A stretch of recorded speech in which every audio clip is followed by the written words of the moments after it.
আজকে আমাদের mainly article writing এর ক্লাস। আপনারা মেবি আমার স্ক্রিনটা দেখতে পাচ্ছেন এবং এই ফাইলটা আমি অলরেডি আপনাদের গ্রুপে শেয়ার করেছি। তো ফার্স্টে আমরা একটু আলোচনা করে নিই যে আর্টিকেল রাইটিং আসলে জিনিসটা কি বা আর্টিকেল জিনিস কি, এটা আসলে আমাদের এসইওতে কেন লাগবে বা কিভাবে এটা লাগবে। তো সবার আগে আমরা যদি জানি, আচ্ছা আপনারা সবাই তো মেবি আমার কথা ক্লিয়ার শুনতে পাচ্ছেন এবং সেই সাথে আমার স্ক্রিনটাও দেখতে পাচ্ছেন। কারো প্রবলেম হলে জানাতে পারেন।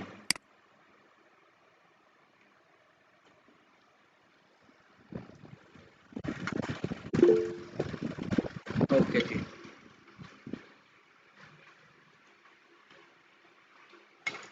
তাহলে মেইনলি আমরা ছিলাম একটা ফাইলে এবং সেখান থেকে বললাম যে আজকে আমাদের সিরিয়াল অনুযায়ী আর্টিকেল রাইটিং এর ক্লাস আছে, যেটা অলরেডি আমি ক্লাসের যে কারিকুলামটা সেটা আপনাদের গ্রুপে দিয়েছিলাম। তো এইখান থেকে আমরা যদি একটু দেখি, আমরা কোনো একটা অ্যাফিলিয়েট সাইট বা গুগল অ্যাডসেন্স সাইট আপনি যেটাই বলেন না কেন, অথবা বিজনেস সাইট, যে কোনো টাইপের সাইট হতে পারে। যেমন আমরা এর আগে তো juicerking.com বা অনেকগুলো সাইট দেখেছি। তো এর মধ্যে একটা যে কোনো একটা সাইট নিয়ে আমি উদাহরণ দিচ্ছি। যেমন এই সাইটে গুগল অ্যাডসেন্সও করতেছে, অ্যাফিলিয়েটও করতেছে। ওকে, মানে বোথ ওয়েতে আর্নিং করতেছে। এখান থেকে প্রোডাক্ট সেল করে আবার দেখবেন বিভিন্ন ওই যে অ্যাডও শো করতেছে অ্যাডের থ্রুতে।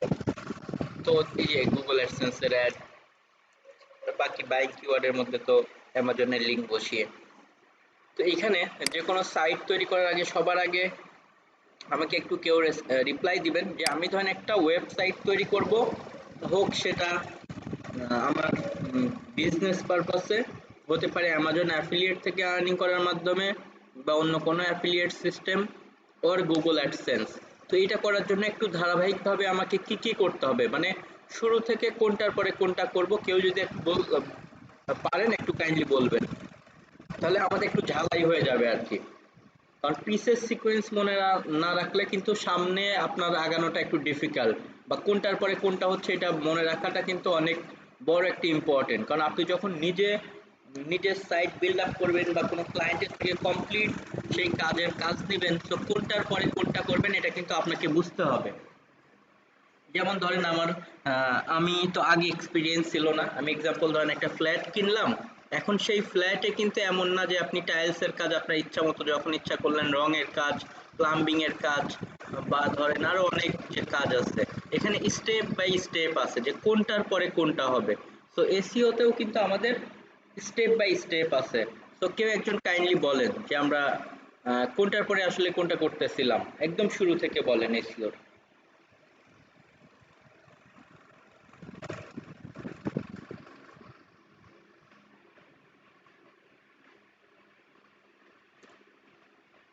আচ্ছা, যে কেউ চাইলে বলতে পারেন, এখানে আসলে ভয় পাওয়ার ভুল হওয়ার কিছু নাই।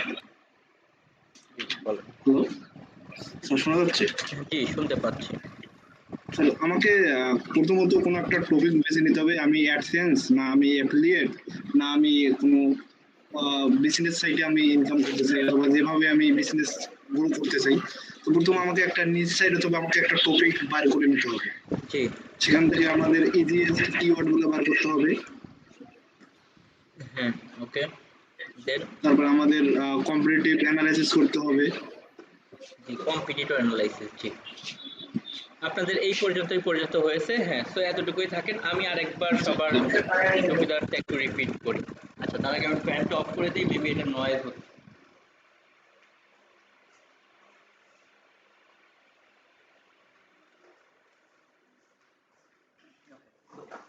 তো ফার্স্টে আমরা যে কাজটা করি, আমি কি আমি তো এসইওর কাজই হচ্ছে কোন একটা সাইট তৈরি করে সেখানে স্টেপ বাই স্টেপ কাজ করে কিওয়ার্ড গুলোকে র‍্যাঙ্কিং এ নিয়ে যাওয়া, যেন সার্চ দিলে আমার ওয়েবসাইটের ওই নির্দিষ্ট পেজগুলো কি করা যায়, গুগলে র‍্যাঙ্ক করে বা গুগলে আসলে খুঁজে পাওয়া যায়।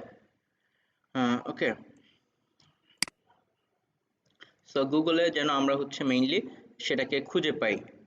তো এই জন্য আমাদের প্রথম যে কাজগুলো ছিল সেটা হচ্ছে আমরা মেইনলি টপিক সিলেকশন করার আগেও যদি বলি, আমরা আগে সিলেক্ট করে নেই যে আমরা কিভাবে ইনকাম করব এসইও থ্রুতে। আমি কি গুগল অ্যাডসেন্স করব, নাকি গুগল অ্যাডসেন্স প্লাস অ্যাফিলিয়েট, নাকি শুধু অ্যাফিলিয়েট, অথবা বিজনেস সাইট। তো আমাকে যে টপিক সিলেকশন করবো আমাকে কিন্তু সেই টাইপের এখন নিশও সিলেক্ট করতে হবে। কারণ আমি যদি এখন উদ্দেশ্য থাকে অ্যামাজন অ্যাফিলিয়েট করব, তখন কিন্তু আমাকে কোনো না কোনো প্রোডাক্ট টাইপের নিশ নিয়ে চিন্তা করতে হবে, এবং কি টাইপের কিওয়ার্ড, বাইং কিওয়ার্ড আমাকে পিক করতে হবে। অ্যাডসেন্স হলে ইনফরমেটিভ, বিজনেস হলে আমার কি বিজনেস বা আমি যে ক্লায়েন্টের জন্য কাজ করতে চাচ্ছি তার কি রিলেটেড বিজনেস, সেই বিজনেস রিলেটেড টার্গেটেড পিপল যেভাবে সার্চ করে সেই টাইপের কিওয়ার্ড দরকার। তো সেই কিওয়ার্ডগুলো রিসার্চ করার সময় আমরা কম্পিটিটিভ অ্যানালাইসিস করেই আসলে কাজ করি, তারপরেও ফার্দার অ্যানালাইসিস আমরা করতে পারবো। এরপরেই আসলে আমাদের কাছে আসে আর্টিকেল রাইটিং এর পার্ট। আমরা এখন আর্টিকেল রাইটও করতে পারি, আবার চাইলে শুরুতে আমার যেহেতু কিওয়ার্ড ফাইনাল, আমি নিশ ফাইনাল কিওয়ার্ড ফাইনাল, সো ওই টাইপের একটা ডোমেইনও কিনে ফেলতে পারি। তো ডোমেইনটাতে আমরা পরে যাই, আমরা আর্টিকেল রাইটিং তেই আজকে দেখব।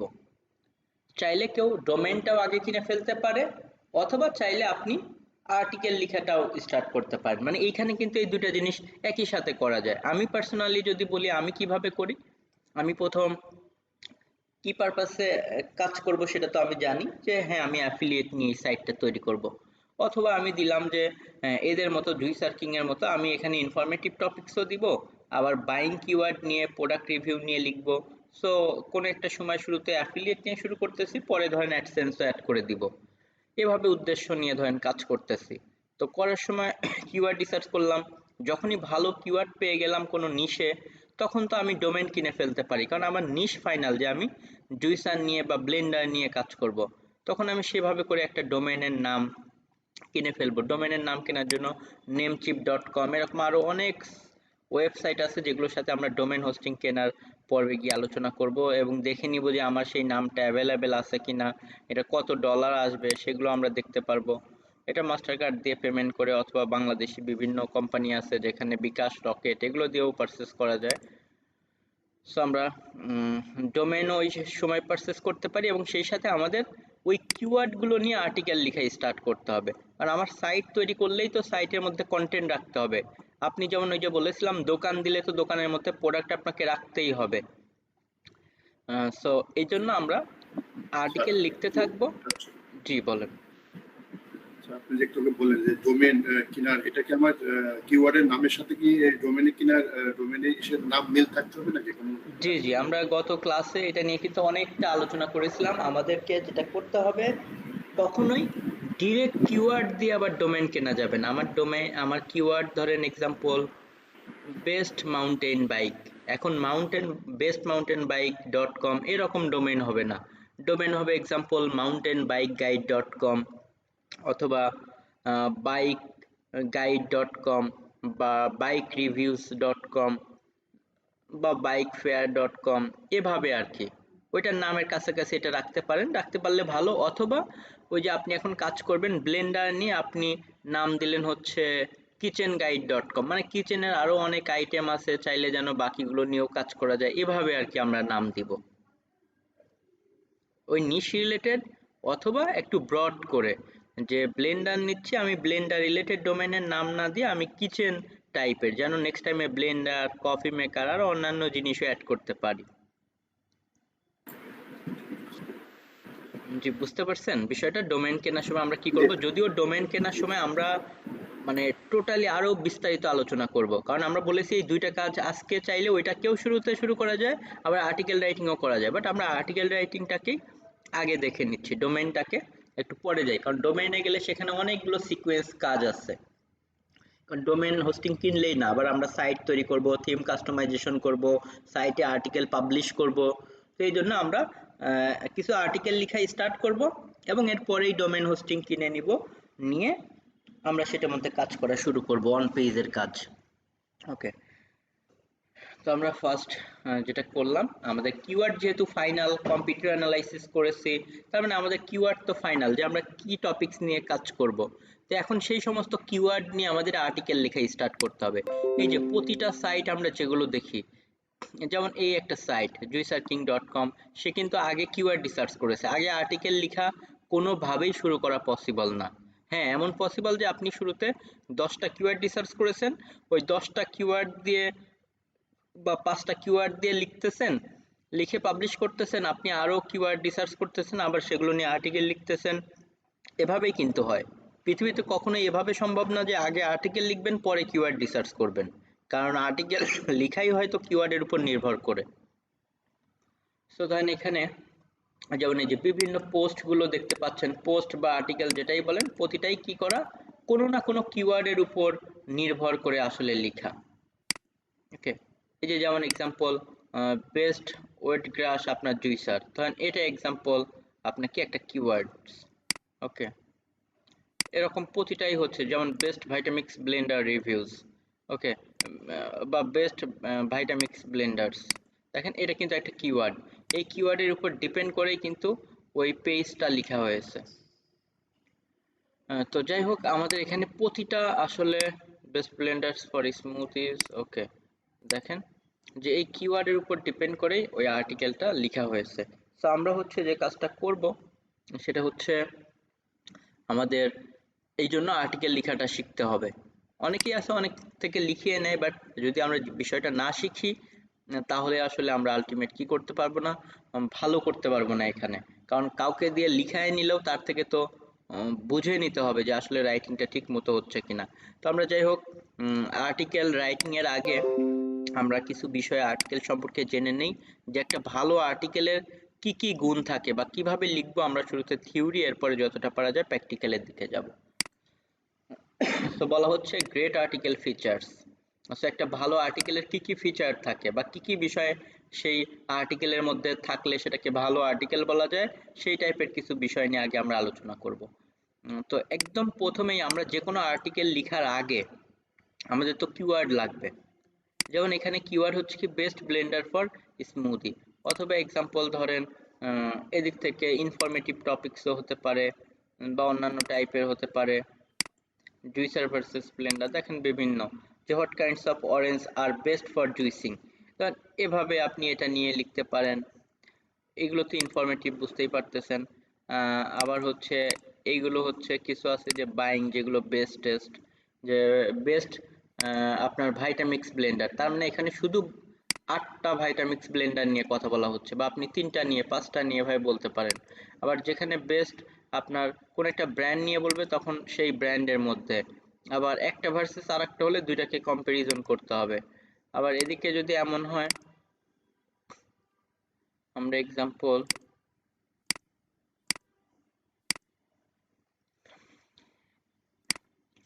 ওকে, আমরা যদি এদিকে দেখি যে বেস্ট নিনজা ব্লেন্ডার্স, এখানেও 9টা নিনজা, শুধু নিনজা নিয়েই কথা বলা হচ্ছে, নিনজা যেগুলো বেস্ট নিনজা ব্র্যান্ডে সেগুলো নিয়ে। তো দেখেন প্রতিটা আর্টিকেল লেখার সময় শুরুতে একটা হেডিং দেওয়া হয়। ওকে, কারণ প্রতিটা নিউজের একটা হেডিং থাকে যেমন, এবং হেডিং কিন্তু একটা পেজে একটাই হয়। সো আমাদেরও এভাবে আর্টিকেল লেখার সময় একটা হেডিং দিতে হবে, এবং এগুলো আমরা জানবো। একটা হেডিং অবশ্যই 65 ক্যারেক্টারের কোনোভাবেই বেশি হওয়া যাবে না। এখানে কত ক্যারেক্টার আছে দেখেন, ক্যারেক্টার কাউন্টার নামক বিভিন্ন সফটওয়্যার আছে।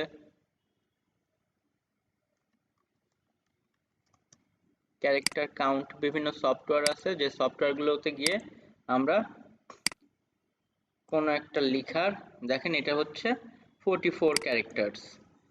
এটা কেন? কারণ এইটা এভাবে থাকলে যেটা হয় যে অনেক সময় দেখবেন এই যে বিভিন্ন হেডিং ডট ডট ডট আর বোঝা যায় না। মানে এটা যদি 65 ক্যারেক্টারের মধ্যে থাকে তাহলে পরিপূর্ণটা বোঝা যায়, তবে 60 ক্যারেক্টারের উপরে না যাওয়াটাই ভালো। দেখেন এই যে বেশি থাকলে ডট ডট, বাকিগুলো বোঝা যায় না। আবার এগুলো বোঝা যাচ্ছে কারণ যেগুলো ওই ক্যারেক্টার লিমিটের মধ্যে আছে।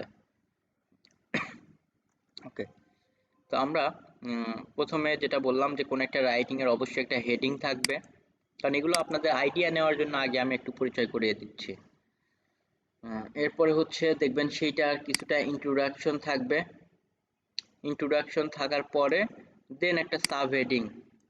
সাব হেডিং হওয়ার পরে অনেকেই প্রোডাক্টের একটু কম্পারিজন টেবল করে, এটাকে কম্পারিজন টেবল বলে। এরপরে দেখেন সাব হেডিং, যে 10টা স্মুথি ব্লেন্ডার নিয়ে এখন কথা বলা হবে। এর মধ্যে তো বাছাই করা হয় যে নিনজা ব্র্যান্ড হলে শুধু নিনজা, বা বেস্ট ব্লেন্ডার বা টপ 10 ব্লেন্ডার্স, তখন কিন্তু ওই সেরা 10টা ব্লেন্ডারের মধ্যে যে ব্র্যান্ডই হোক সেগুলো নিয়ে রিভিউ করা হয়। কোনো নির্দিষ্ট মডেলের কথা বললে যে যদি শুধু নিনজা বিএল 770 ব্লেন্ডার, তাহলে শুধু এই ব্লেন্ডার নিয়ে রিভিউ করা হতো, বাট এখানে কিওয়ার্ডটা হচ্ছে বেস্ট ব্লেন্ডার্স ফর স্মুদি। এখানে যে কোনো টাইপের এই যে ভাইটামিক্স, নিউট্রিবুলেট বিভিন্ন ব্র্যান্ড নিয়ে কথা বলা হচ্ছে। তো এখানে দেখেন 1 নাম্বার প্রোডাক্টটা নেওয়া হয়েছে, জাস্ট সেটা সম্পর্কে কিছুটা ইন্ট্রোডাকশন এভাবে দেয়া হয়েছে বা কথা বলা হয়েছে। এরপরে প্রোজ অ্যান্ড কনস, মানে প্রোজ বলতে সেটার ভালো দিক, কনস বলতে খারাপ দিক। এরপরে আবার 2 নাম্বার প্রোডাক্টটা, সেটা নিয়ে আবার কিছুটা ওই যে ব্রিফিং দেওয়া হয়েছে। এরপরে প্রোজ মানে ভালো দিক, কনস মানে সেটা কিছু খারাপ দিক, বাট নেগেটিভ কিছু বললেও দেখেন একটু টেকনিক্যালি পজিটিভ বলে, আবার খুব বেশি খারাপ বলবেন এটা না। আবার খারাপ দিক যেন কম থাকে, পজিটিভ দিক একটু বেশি লিখি, আদারওয়াইজ ওই প্রোডাক্টের উপরে একটা নেগেটিভ ইম্প্যাক্ট পড়ে। তো এখানে রাইটিং এর প্যাটার্ন যদি একটু ফলো করেন তাহলে দেখবেন যে এই রাইটিংটা লেখার আগে শুরুতে যে টপিকসটা নিয়ে কথা বললো সেটা নিয়ে কিছুটা ব্রিফিং দেওয়ার পরে এরপরে একটা সাবহেডিং যে এখন 10টা স্মুদি ব্লেন্ডার নিয়ে কথা বলা হবে। এর মধ্যে 1 নম্বরে তারা যে ব্লেন্ডারটা অ্যামাজন থেকে দেখে চুজ করেছে, কারণ বিভিন্ন রিভিউ দেখে আমরা আসলে বাছাই করি যে কোনগুলো ভালো, বা আমাদের কিছু কম্পিটিটরের দেখলেও সেখান থেকে তাদের এই যে এভাবে গিয়ে রেটিং টেটিং যার বেশি রিভিউ, তার মানে বেশি সেল হয়েছে, এই যে সেগুলো আমরা দেখে কম্পেয়ার করি। ওকে, এগুলো দেখে আমরা ধরেন কম্পেয়ার করি। ওইটাকে কিন্তু এই যে 4.7 আর এটা ধরেন আউট অফ 5 এ 5 না 4.8 দেখেন, আবার এর 17,000 প্লাস রিভিউ, এর মাত্র 15,000। সো এটার থেকে অবশ্যই এটা বেটার নর্মালি বোঝা যাচ্ছে। সেভাবে আমরা একটা লিস্ট আপ করি 1 2 3 এভাবে সিরিয়াল দিয়ে, এবং দেখেন সেগুলো নিয়ে বলা হচ্ছে সেটার ভালো দিক খারাপ দিক, এরপরেরটা এভাবে করতে করতে দেখেন প্রতিটা নিয়ে জাস্ট কাজ করা হচ্ছে। এরপরে জাস্ট একটা ভিডিও দেওয়া হয়েছে। এরপর বায়ার গাইডস, যে বায়াররা কেনার আগে কি কি করবে, এটা কিভাবে ভিডিও দিতে হয়, এটা লেখার সময় লাগবে না, পরে আর্টিকেল পাবলিশের সময় কিভাবে এটা দিতে হয় এগুলো আমরা দেখব। এরপরে ধরেন সেটার কিছু ফিচার বা ভেরিয়াস স্পিড এই সেই এগুলো নিয়ে কিছু বলা হচ্ছে, বা এফএকিউ দিতে পারি, এটা ক্লিন কিভাবে করবে এই সেই কিছু বায়ার গাইডস নিয়ে কথা বলেছে। আবার অন্যান্য টপিকস অন্যভাবেও লিখতে পারে, আমি বেস্ট নন পার্সোনাল স্মুদি ব্লেন্ডার কিছু একটা লিখলাম। এখানে যারা র্যাঙ্কিং আছে, আমি কেন শুরুতে আপনাদের এটা দেখাচ্ছি, কারণ লিখার আগে, রাইটিং করার আগে মানুষ কিভাবে রাইটিং করে, রাইটিং এর প্যাটার্ন করে সেটা কিন্তু বুঝতে হবে। শুধু যে তো লিখলে হবে না, এখানে আমাদের কিছু প্যাটার্ন ফলো করতে হবে যে বাকিরা আসলে কিভাবে লিখতেছে। ওকে, এদিকে আসেন। তবে আমি কিছুক্ষণ আগে জুই সার্কিং এর যেটা দেখলাম, কমনলি মানুষজন ওভাবে একটু বেশি ফলো করে, যদি অন্যান্য সিস্টেমেও অনেকেই লিখে, বাট আপনি আপনার কম্পিটিটর বা ভালো কারোর এই বিষয়গুলো একটু ফলো করবেন। অনেকেই আছে দেখেন গতানুগতিক ভাবে এক একটা নাম নিচ্ছে, দেন সেটা নিয়ে কথা বলে যাচ্ছে। টপ 5 বেস্ট পার্সোনাল ব্লেন্ডার এভাবে বলে যে সেটা নিয়ে কিছুটা বলে, এরপরে হচ্ছে এরা যে সাইজ, ক্লিনিং প্রসেস এগুলো নিয়ে গতানুগতিক। এরপরে ধরেন একটা প্রোডাক্ট নিল, সেটারও হ্যাঁ বিষয়ে কথা বলে, pros and cons. Pros and cons এটাই আসলে বেশিরভাগ দেখতে পাচ্ছি সবার। এমনি আবার অনেকেই আছে ঢালাও ভাবে বা এভাবে বলে। সো আমাদেরকে একটা প্যাটার্ন চুজ করতে হবে। বা আমরা যদি আরো কিছু টপিকসে যাই,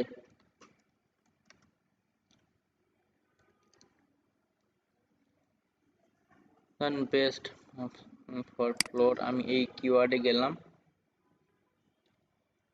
তো হোম ক্লিনিং এর কোন একটা বিষয় টিষয় নিয়ে।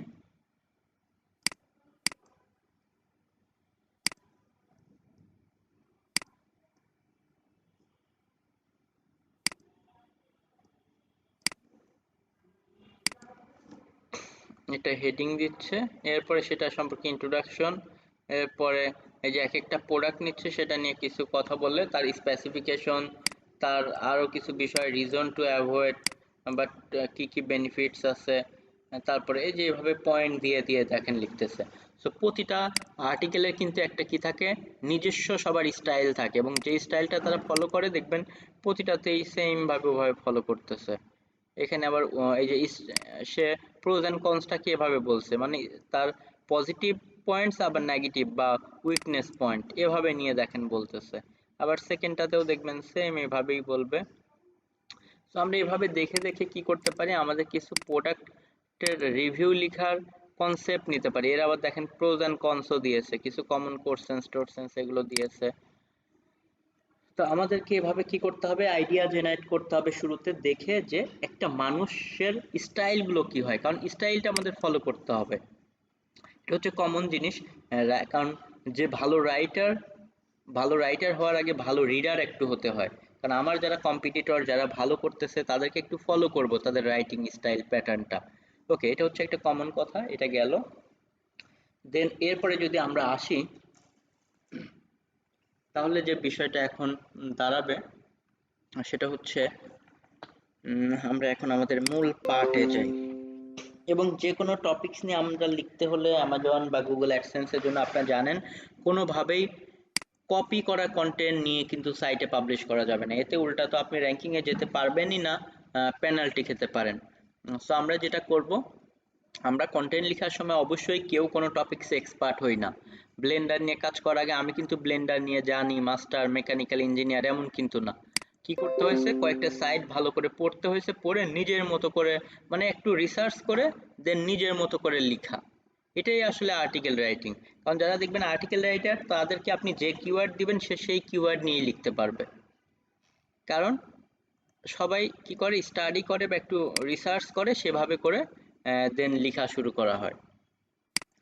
স্যার এখানে আমার একটা কোশ্চেন আছে।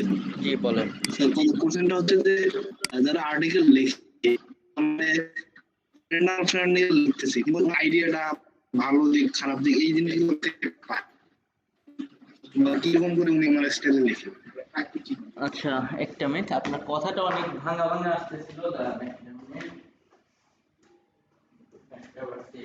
হ্যাঁ, আবার একটু বলেন কাইন্ডলি। স্যার বললাম যে মানে ধরেন একটা রাইটার কথা উনি ওই ব্র্যান্ডার নিয়ে যে আর্টিকেলটা লিখতেছে ওটার আইডিয়াটা কোথা থেকে পাচ্ছে, অথবা ওনার মতো করে মানে ইউনিক ভাবে কিরকম করে লিখতেছে, অথবা উনি ওটার সম্বন্ধে কিরকম করে জানে এত আচ্ছা, কিছু হ্যাঁ, ভালো দিক খারাপ এইটাই দিক। আমি কিছুক্ষণ আগে আপনাদেরকে বললাম। যখন আমরা কোনো একটা কিওয়ার্ড আপনি আমাকে দিলেন, আমি ধরেন রাইটার, আমি লিখবো, আপনি যে কোনো একটা কিওয়ার্ড আমাকে বলতে পারেন। আচ্ছা, আপনি বলেন কোন একটা কিওয়ার্ড বলেন, আমি কি নিয়ে লিখবো, একটা বাইং কিওয়ার্ডই দেন।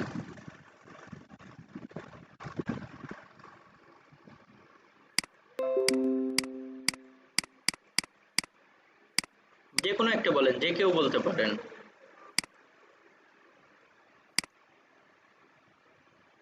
তো এখানে লিখে দিতে পারেন। বেশ আচ্ছা, একটু লিখে দেন এখানে কাইন্ডলি, কথা ভেঙে ভেঙে আসতেছে।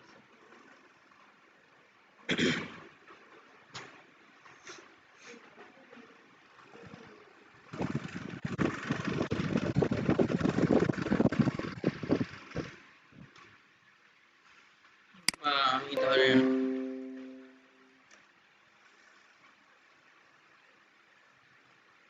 গেলাম এক্সাম্পল পেস্ট,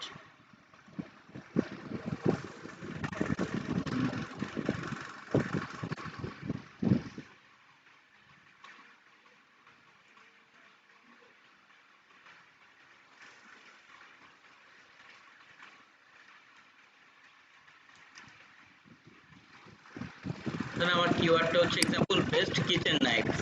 তো আমি এখন কিভাবে এটা নিয়ে লিখবো, অবশ্যই যে কিওয়ার্ড সেটা দিয়ে আমি আগে সার্চ দিব। সার্চ দেওয়ার পরে যারা অলরেডি র্যাঙ্কিং এ আছে, ভালো করতেছে, সবার আগে আমি যে কাজটা করতে পারি, তাদের এগুলো ফলো করতে পারি এবং অ্যামাজনেও যেতে পারি। কারণ আমাকে যদি একটা গল্প বা কিছু দেয় দুই তিনটা, আমরা ওই যে যেমনটা করতাম, বিভিন্ন সময় ভাব সম্প্রসারণ বা এই সেই লিখতাম, অনেকেই তো মুখস্থ, বাট মুখস্থ নাই। এখানে যেটা করতে হবে, যারা ভালো করতেছে তাদেরকে আমি আগে পড়তাম।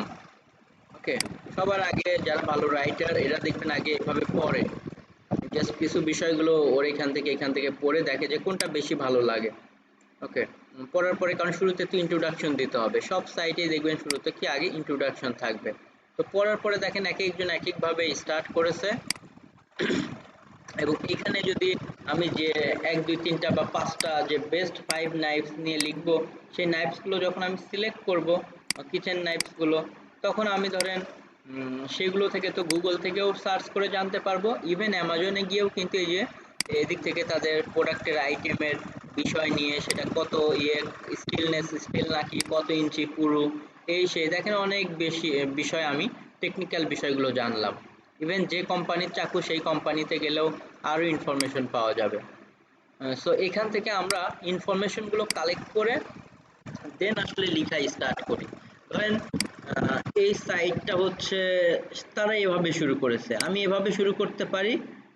সে কিভাবে গ্রেট নাইপ ইজ দ্য আচ্ছা কি concept on which of the gate meal the build but this আচ্ছা দেয়ার। ওকে, উনি এভাবে লিখেছে, আমি এভাবে লিখতে পারি যে আপনি কি আপনার কিচেনের জন্য বেস্ট কিচেন নাইফটা খুঁজতেছিলেন, এভাবে দিয়ে ধরেন কোশ্চেন্স মার্ক দিলাম। এরপরে আমি বাকিটা ধরেন লেখা স্টার্ট করলাম। মানে এক একজনের শুরু বা ভিতরে এক এক রকম হতে পারে। আমি কয়েকটা পড়ে আমাদের কাজই হচ্ছে আমাদের মতো করে লিখবো। মানে আমার সামনে যদি ২-৩টা লেখা দেন বা গল্প দেন বা কোনো একটা জিনিস বই দেন উপন্যাসের, আমি কিন্তু সেটা পড়ে কোনো একটা বা কোনো একটা টপিকসের উপরে আমি কিন্তু সেটা পড়ে হয়তো আমার মতো করে লিখতে পারবো। তো এখানে বিষয়টা এরকমই যে আপনি কয়েকজনেরটা পড়ে তাদের থেকে বেটার করে আসলে লিখবেন, নিজের মতো করে স্টার্ট করবেন। তারা হয়তো শুধু প্রোজ অ্যান্ড কনস দিয়েছে, আপনি লিখলেন, লিখার পরে যখন ১ নাম্বার প্রোডাক্টে আসলো আপনিও প্রোজ অ্যান্ড কনস দিবেন, কিন্তু প্রোজ অ্যান্ড কনসের আগে মেইন ফিচার্স বা ফিচার্স লিখে সেখানে কিছু পয়েন্ট লিখলেন, এরপর প্রোজ অ্যান্ড কনস লিখলেন, আবার ২ নাম্বার আর্টিকেলে গেলেন, আবার সেভাবে। ওকে, সো এখান থেকে আমাদের যে কাজটা করতে হবে, আমরা যে কোনো টপিকসে বা যে কেউ রাইটাররা যে কোনো টপিকসে লেখার আগে যেটা করে, আগে কি করে সেই টপিকস নিয়ে অ্যামাজন থেকে বা সেই প্রোডাক্টটা যে কোম্পানি তৈরি করেছে তাদের পেজে গিয়ে অনেক ইনফরমেশন পাওয়া যায়। ইভেন আপনি চাইলে ইউটিউবে ওই টপিকসের উপরে ভিডিও দেখতে পারেন। কারণ দেখবেন আইফোন 12 নিয়ে আপনি লিখবেন, আইফোন 12 আসার পরেই তাদের ইউটিউবে কিছু ফিচার এই সেই নিয়ে তারা এগুলা তৈরি করে যে কি কি ফাংশনালিটি আছে, বা অ্যামাজনে যেখানে বিক্রি করতেছে সেখানে অনেক ইনফরমেশন থাকতে পারে, গুগলে থাকতে পারে। তো আমাদের আর্টিকেল লেখার সময় সবার আগে যে কাজটা করতে হবে, আমরা দিব এখানে কি প্রথম দিব হেডিং। ওকে, প্রথম আমাদের কাজ হবে একটা হেডিং দিব। আমাদের আর্টিকেল লেখার প্রথম কাজ হচ্ছে আমরা আগে হেডিং লিখব। এরপরে আমাদের কাজ মেইনলি ইন্ট্রোডাকশন।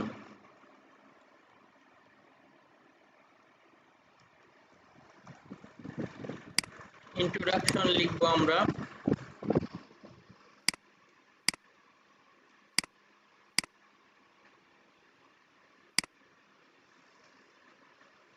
ইন্ট্রোডাকশনের পরে আমরা ধরেন আবার একটা সাব হেডিং বা S2 লিখলাম। এরপরে এক একটা প্রোডাক্ট আসবে, একটা ১ নাম্বার প্রোডাক্টের নাম দিয়ে ধরেন আসলো যে BL 456 কোন একটা মডেল।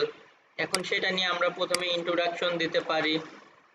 এরপরে কিছু সেই বিষয় নিয়ে লেখার পরে আমরা প্রোজ অ্যান্ড কনস লিখতে পারি। ওকে, প্রস লিখতে পারি, এরপরে ধরেন আমরা কনস লিখতে পারি। ওকে, আবার এটার আগে আমরা চাইলে কি করতে পারি, মেইন ফিচার বা ফিচার্স। ওকে, ফিচার্স লিখতে পারি। আবার দ্বিতীয় টপিকসে আসবে, আবার সেটার ইন্ট্রো হবে। যদি এখানে ফিচার লিখি এরপর প্রোজ এন্ড কনস, তাহলে ফিচার প্রোজ এন্ড কনস, অথবা প্রোজ এন্ড কনস ফিচার। মানে এভাবে করে আমাদেরকে সবার আগে মাথায় ব্রেনে সেট আপ করে নিতে হবে যে আমি কোন ফরম্যাটটা ফলো করব। আর সেই টপিকসগুলো নিয়ে আমাদের কি করতে হবে, গুগল থেকে প্রথমে অ্যানালাইসিস করে বিভিন্ন ইনফরমেশন আমরা গ্যাদার করব, এবং ওই যে বললাম আমরা আমাদের মতো করে স্টার্ট করব। একজন মানুষ উনি ধরেন এই টপিকসটাতে এভাবে শুরু করেছে তাই যে আমাকে এটাই করতে হবে এমন না।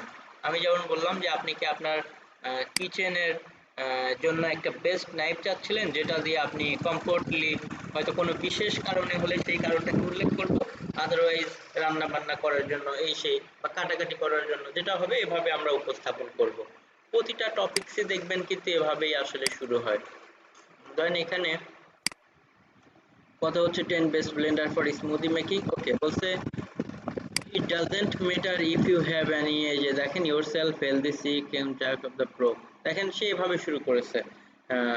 আপনি চাইলে আপনার মতো করে স্টার্ট করতে পারেন। সে এইখান থেকে পড়ে আমাদেরকে কয়েকটা পড়ে আমরা আমাদের মতো করে জাস্ট ফ্রি হ্যান্ডে লিখতে পারতে হবে। আবার যদি একদমই ইংলিশ না পারি আমরা তাহলে কিন্তু রাইটিং করাটা আমাদের জন্য ডিফিকাল্ট। বাট আমি যে সিস্টেমগুলো সামনে দেখাবো দেখবেন যে আরো বেশি ইজি হয়ে যাবে, লেখার জন্য অন্তত সাহস পাবেন। তো এই হচ্ছে আমাদের প্রথম গেল আমাদের স্টাইলটা, যে আমাদের রাইটিং এ কোন প্যাটার্নে হবে, কোন স্টাইলে হবে। এবং সবাই দেখেন এক একটা আর্টিকেল নিয়ে, টপিক নিয়ে কিন্তু প্রায় সেমই লিখতেছে, প্রোজ এন্ড কনস 2 নম্বরে এসব প্রায় সেম। এমন না যে একটাতে 500 লিখলেন আর একটাতে গিয়ে ইন্ট্রোতে 100 লিখলেন, মোটামুটি সবগুলোতেই দেখবেন কাছাকাছি এই যে প্রায় সেম করা হচ্ছে, এবং প্রোজ এন্ড কনস। এরপরে এটারও দেখেন ওই কাছাকাছি সেম, কারণ এগুলো আগে থেকেই প্ল্যানিং ওয়াইজ কিন্তু কাজ করা হয়।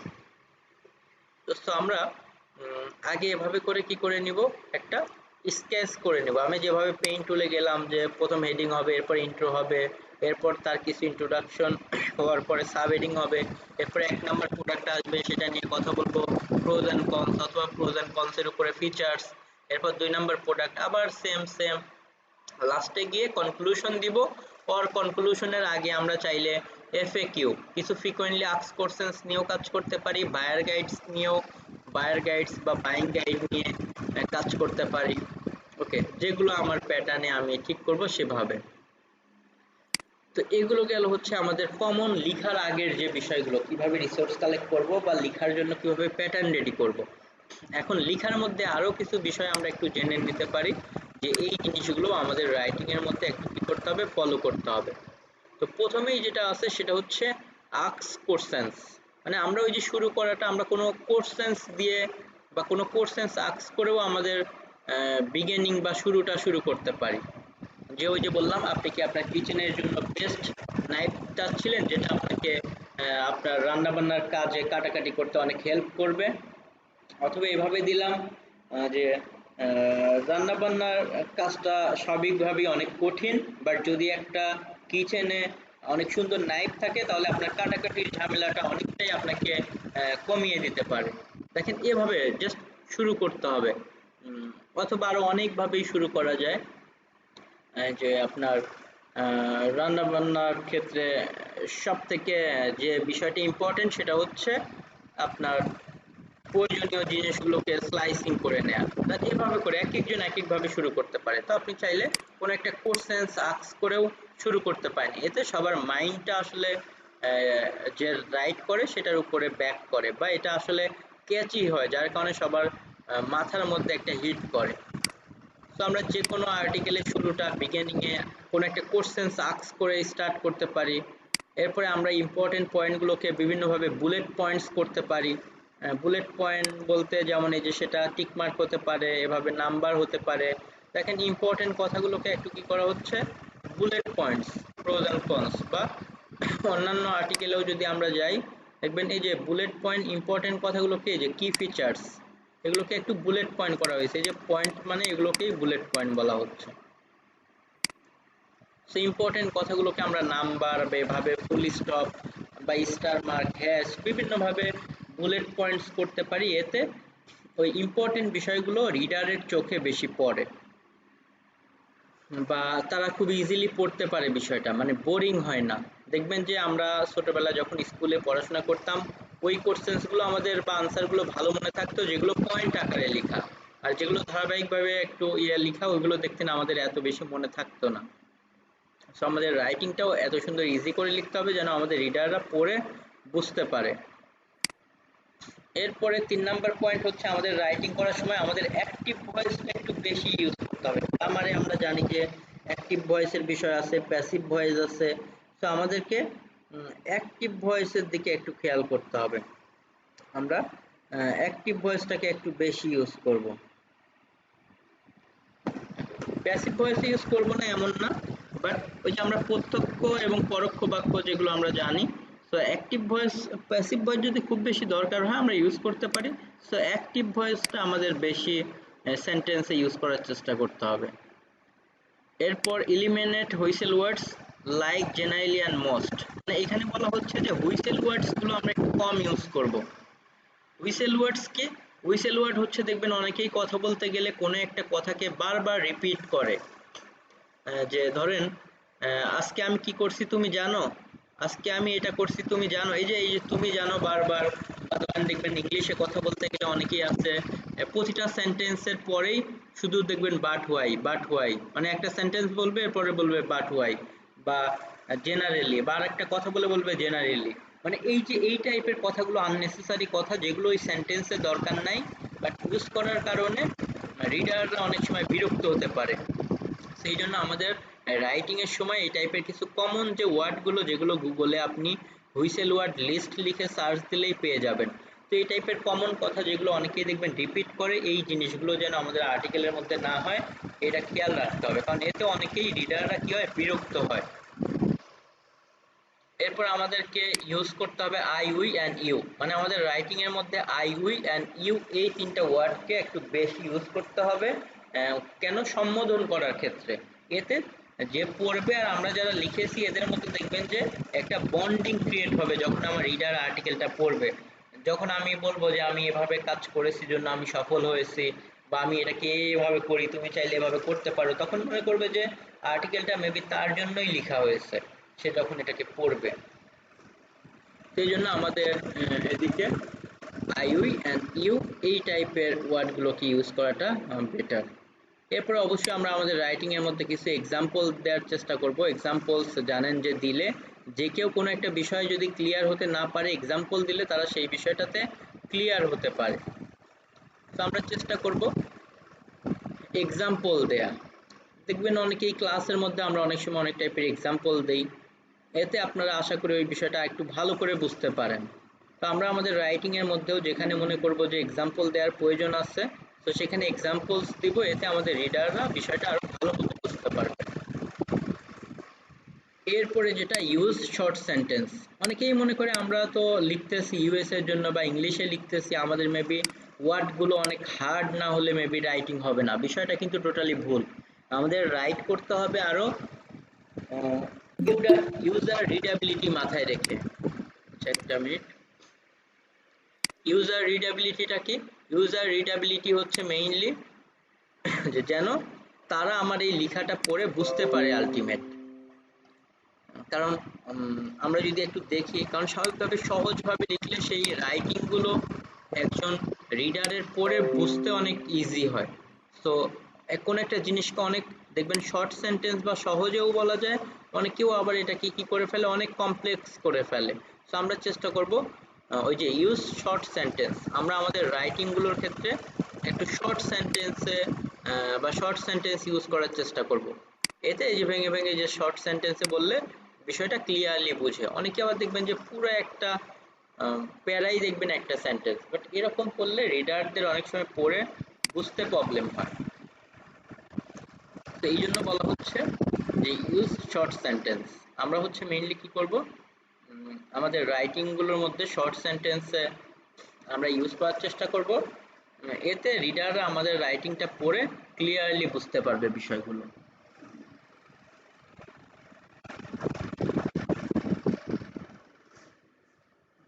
আমাদের অনেকগুলো পয়েন্টস এর মধ্যে এটাও একটা ইম্পর্টেন্ট পয়েন্টস। এরপরে আমরা ইউজ শর্ট সেন্টেন্স, এটা তো বললাম। দেন বলা হচ্ছে use linking word and major sign post purpose structure author. মানে আমরা যখন লিখব তখন আমাদের লেখার মধ্যে কিছু ওয়ার্ড ইউজ করতে পারি, ওই যে বিভিন্ন টাইপের কনজাংশন বা এগুলো, যে আপনি কোনো একটা কথা বলতেছেন যে বিকজ অফ বলে সেটাকে একটু এক্সপ্লেইন করলেন, বা মানে ওই যে কোনো একটা জিনিসের সাথে আরেকটা লিঙ্ক আপ, যে কোনো একটা জিনিস করবে, ফার্স্টলি তাকে এই কাজটা করতে হবে, সেকেন্ডলি আপনি এটা করতে পারেন। এই যে সেকেন্ডলি, ফার্স্টলি, এই কথাগুলোই কিন্তু লিঙ্কিং ওয়ার্ডস। সো এতে রিডারের পড়ে বুঝতে বা সিকোয়েন্সটা মেনটেন করাটা অনেক বেশি ইজি হয়।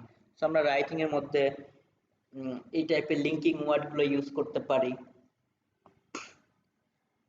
এরপরে use graphic, chart, diagram, image, video. যদিও এটা আমাদের লেখার সময় দেয়া পসিবল না, তবে আমরা মার্ক করে রাখতে পারি যে আমরা আর্টিকেলটা পাবলিশ করার সময় কোথায় কোথায় গ্রাফিক্স, মানে বিভিন্ন টাইপের চার্ট, ডায়াগ্রাম, ইমেজ, ভিডিও দিব, সেগুলো আমাদের মাথায় রাখলে বেটার। কারণ এই যে এই টাইপের ইমেজ রাইটিং এর মধ্যে দিতে পারলে সেটা আসলে অনেক পজিটিভ ভাইব। অনেক সময় দেখা যায় মানুষ ইমেজগুলো দেখেও গেস করতে পারে, বা ভিডিওগুলো দেখেও যে এখানে কি নিয়ে কথা বলা হয়েছে। সো আমরা এই টাইপের ভিডিও আমরা দিতে পারবো, যেগুলো আমাদের ওয়েবসাইটের মধ্যে থেকে এসেই কেউ দেখতে পারবে। চাইলে অন্য কারোর ভিডিও কিভাবে এমবেড করে আমাদের সাইটে এভাবে ইউজ করতে পারি সেগুলোও আমরা দেখব, যে নিজে ভিডিও না বানিয়ে অন্য কারো ভিডিও নেওয়া যাবে। তবে রাইটিংটা আমাদের টোটালি কিন্তু ইউনিক হতে হবে, কারণ এটা তো আমরা এমবেড করে নিব। ইমেজগুলো কি অ্যামাজন সাইট থেকে নেওয়া হবে? ইমেজগুলো অ্যামাজন থেকে নেওয়া যাবে, তবে শুরুতেই অ্যামাজন থেকে না নেওয়াটাই বেটার। শুরুতে গুগল থেকে কিভাবে ফ্রি ইমেজ নিতে হয় বা আদার সাইট থেকে, সেটা আমি দেখাবো। ইমেজগুলো আমরা সব থেকে নিরাপদ হয় যখন আমাদের সাইটটা রেডি করে শুরুতে হয়তো গুগল বা বিভিন্ন ফ্রি ইমেজ পাওয়া যায় সেই জায়গাগুলো থেকে নিয়ে আমরা কাজ করে, এরপরে আমরা যখনই কিছুদিন আমাদের হয়তো একটা কিওয়ার্ড র্যাঙ্কিংয়ে আসবে এবং আমরা তখন তো অ্যামাজনে অ্যাকাউন্ট ক্রিয়েট করে লিঙ্ক বসাতে থাকবো, তখন অ্যামাজনের লিঙ্কগুলো অ্যাকাউন্টটা ভেরিফাই হওয়ার পরে অ্যামাজনের ইমেজগুলো দিলে বেশি সেফ থাকা যায় আর কি। তারপর আপনি শুরুতে দিতে পারেন, কোনো সমস্যা নেই। তবে গুগল কপিরাইট ফ্রি ইমেজ নিলে একদম টোটালি আপনি সেফ জোনে থাকবেন। কারণ অ্যামাজনের ইমেজ দেওয়া যায়, তবে অ্যামাজন নতুন একটা নিয়ম করছে যে ওদের অ্যাকাউন্ট না থাকলে আবার ইমেজ নিলে অনেক সময় প্রবলেম করতেও পারে। যদিও আশা করি অ্যামাজন এটা করবে না, কারণ ইমেজের ক্ষেত্রে রাইটিং এ দেখবেন যে গুগল কিন্তু এই যে কপিরাইট আর্টিকেল নিলে নিজে নিজেই অটোমেটিক্যালি ধরে নেয় যে আপনি কারো একজন আর্টিকেল কপি করছেন, আপনার বেটার র্যাঙ্ক দিবে না, অথবা নিচের দিকে ফেলে রাখবে, অথবা ধরেন পেনাল্টিও দিতে পারে। বাট হচ্ছে ইমেজের ক্ষেত্রে যেটা হয়, যদি ইমেজের ওনার যদি কমপ্লেইন না করে তাহলে আসলে ওভাবে কিছু করে না। আবার যেমন হচ্ছে আপনার বিভিন্ন কোম্পানি আছে যাদের ইমেজ ইউজ করলে তাদের লয়ারই আছে যে আপনার নামে রিপোর্ট করবে গুগলের কাছে। গুগল তখন আপনার ওই সাইটটাকে ডি ইন্ডেক্স করে দিতে পারে। ডি ইন্ডেক্স মানেই তো বুঝতেছেন যে গুগলের মধ্যে আপনাকে আর ইন্ডেক্সিং এ রাখবে না, সো র্যাঙ্কিং এ আসার কোনো প্রশ্নই হয় না।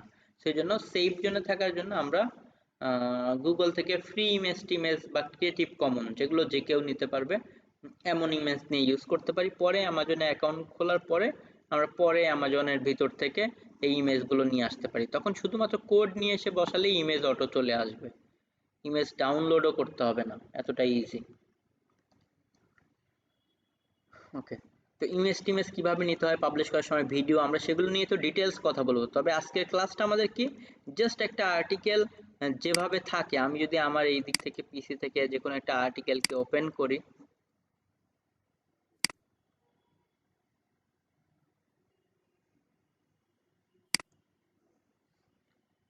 এদিকে বিভিন্ন কন্টেন্ট আছে, ধরেন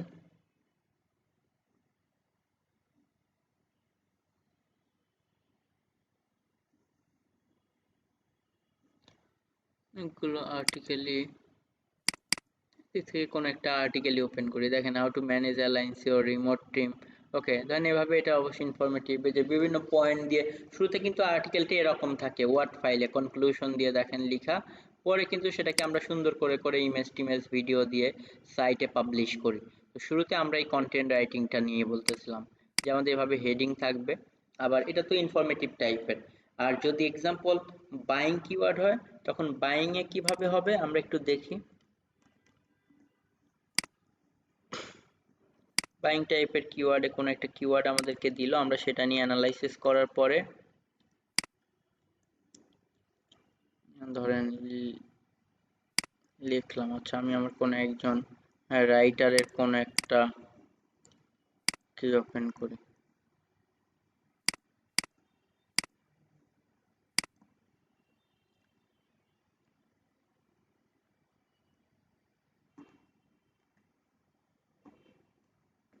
আমার কোনো একজন রাইটারের কন্টেন্ট গুলোকে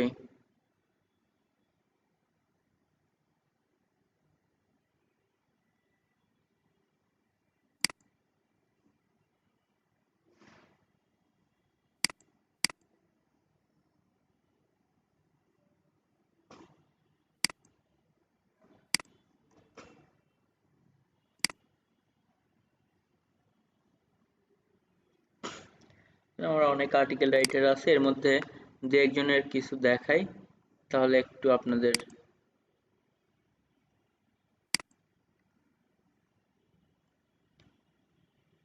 ধরেন এই কিওয়ার্ডটার নাম হচ্ছে বেস্ট পোস্টার কারেক্টর, মানে বিভিন্ন টাইপের হচ্ছে আপনার প্রোডাক্ট আছে, ধরেন এখানে কোলন দিয়ে রিভিউ অ্যান্ড বায়ার গাইডস, কারণ এটা 2018 সালে অনেক আগের।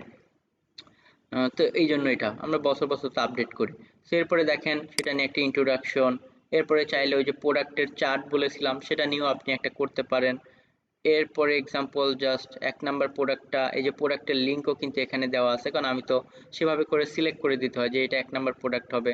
সেটা নিয়ে প্রোডাক্ট নিয়ে কথা বলা হচ্ছে, প্রোজ অ্যান্ড কনস। এরপর 2 অফ 10 মানে এটা 1 অফ 10 মানে 1 নাম্বার প্রোডাক্টটা নিয়ে কথা বলা হচ্ছে। এরপর 2 নাম্বারটা সেটা নিয়ে কথা বলে কত ইঞ্চি এই সেই যেগুলো সে কি করেছে স্টাডি করে লিখেছে। এরপর প্রোজ অ্যান্ড কনস, এরপর 3 নাম্বার। ওকে, দেখেন এভাবে কিন্তু জাস্ট কি করা হচ্ছে, লেখা হচ্ছে। সো আর্টিকেল গুলো শুরুতে কিন্তু এরকম থাকে, বাট পাবলিশ করার সময় আমরা এই যে 10 অফ 10 মানে 10 এর 10 নাম্বার, অনেকে 1 2 3 4 5 এভাবে নাম্বার। এরপরে ধরেন বাইং গাইডস মানে এটা কেনার আগে কি কি বিষয় দেখতে হবে, এটা অ্যাভেলেবিলিটি বা ইজি অফ ইউজ বা হু ক্যান ওয়্যার এই সেই বিভিন্ন। এরপর ফাইনাল থট বা কনক্লুশন সেটা দিয়ে ইয়ে করা হচ্ছে। তো দেখতে স্যার একটা কোশ্চেন, জি স্যার বলুন। আমরা যে এটা লিখতেছি স্যার, ইমেজটা কি আমাদের ধারণা হতে পারে যে এখানে একটা ইমেজ বসতে পারে, এরকম করে ধারণা করে লিখতে হবে, না আর্টিকেলটা লেখার পর যে আমি কোথায় ইমেজ দেবো না দেবো পরের ব্যাপার? এটা অবশ্য পরের ব্যাপার, আপনি পরে এটা করতে পারেন। আপনি লেখার সময় জাস্ট সিকোয়েন্স অনুযায়ী লিখে যান, আবার চাইলে আপনি কোথায় ইমেজ দিবেন না দিবেন আগে থেকে মার্ক করতেও পারেন, এটা পরে করলেও চলবে। জি স্যার, বুঝছি। যেমন নর্মালি আমি যদি চিন্তা করি, দেখেন আমার তো ফিচার ইমেজ একটা থাকবে। ফিচার ইমেজ কি? ফিচার ইমেজ এই যে আর্টিকেলগুলো পাবলিশ করার আগে ধরেন যে একটা ইমেজ দিতে হয়, এটা ধরেন ফিচার ইমেজ বলা হয়। সো ফিচার ইমেজ, এরপরে দেখেন সে একটা ওই টাইপের ইয়ে দিয়েছে বা বেশ কয়েকটা, এটা এক একজনের এভাবে থাকে যে আমি এক একটা জিনিস অ্যাভোগাড্রোর কথা বলবো, অ্যাভোগাড্রো দিব, এটা দিব, কলা ব্যানানা সবগুলো একটার পর একটা দিচ্ছি কনক্লুশন। আবার ধরেন এক্সাম্পল এরকম হতে পারে যে বাইং, এই যে আপনার ভাইটামিক্স ব্লেন্ডার আসলো বা কোনো একটা পার্সোনাল ব্লেন্ডার, এখানে ধরেন বেস্ট পার্সোনাল ব্লেন্ডার্স এটা হচ্ছে কিওয়ার্ড, বাট এখানে 10টা নিয়ে লিখেছে জন্য 10 বেস্ট পার্সোনাল ব্লেন্ডার্স ইন 2021, 22-এ গিয়ে কিন্তু আবার চেঞ্জ করে দিবে টপ পিকস অ্যান্ড রিভিউ, এটা হচ্ছে হেডিং।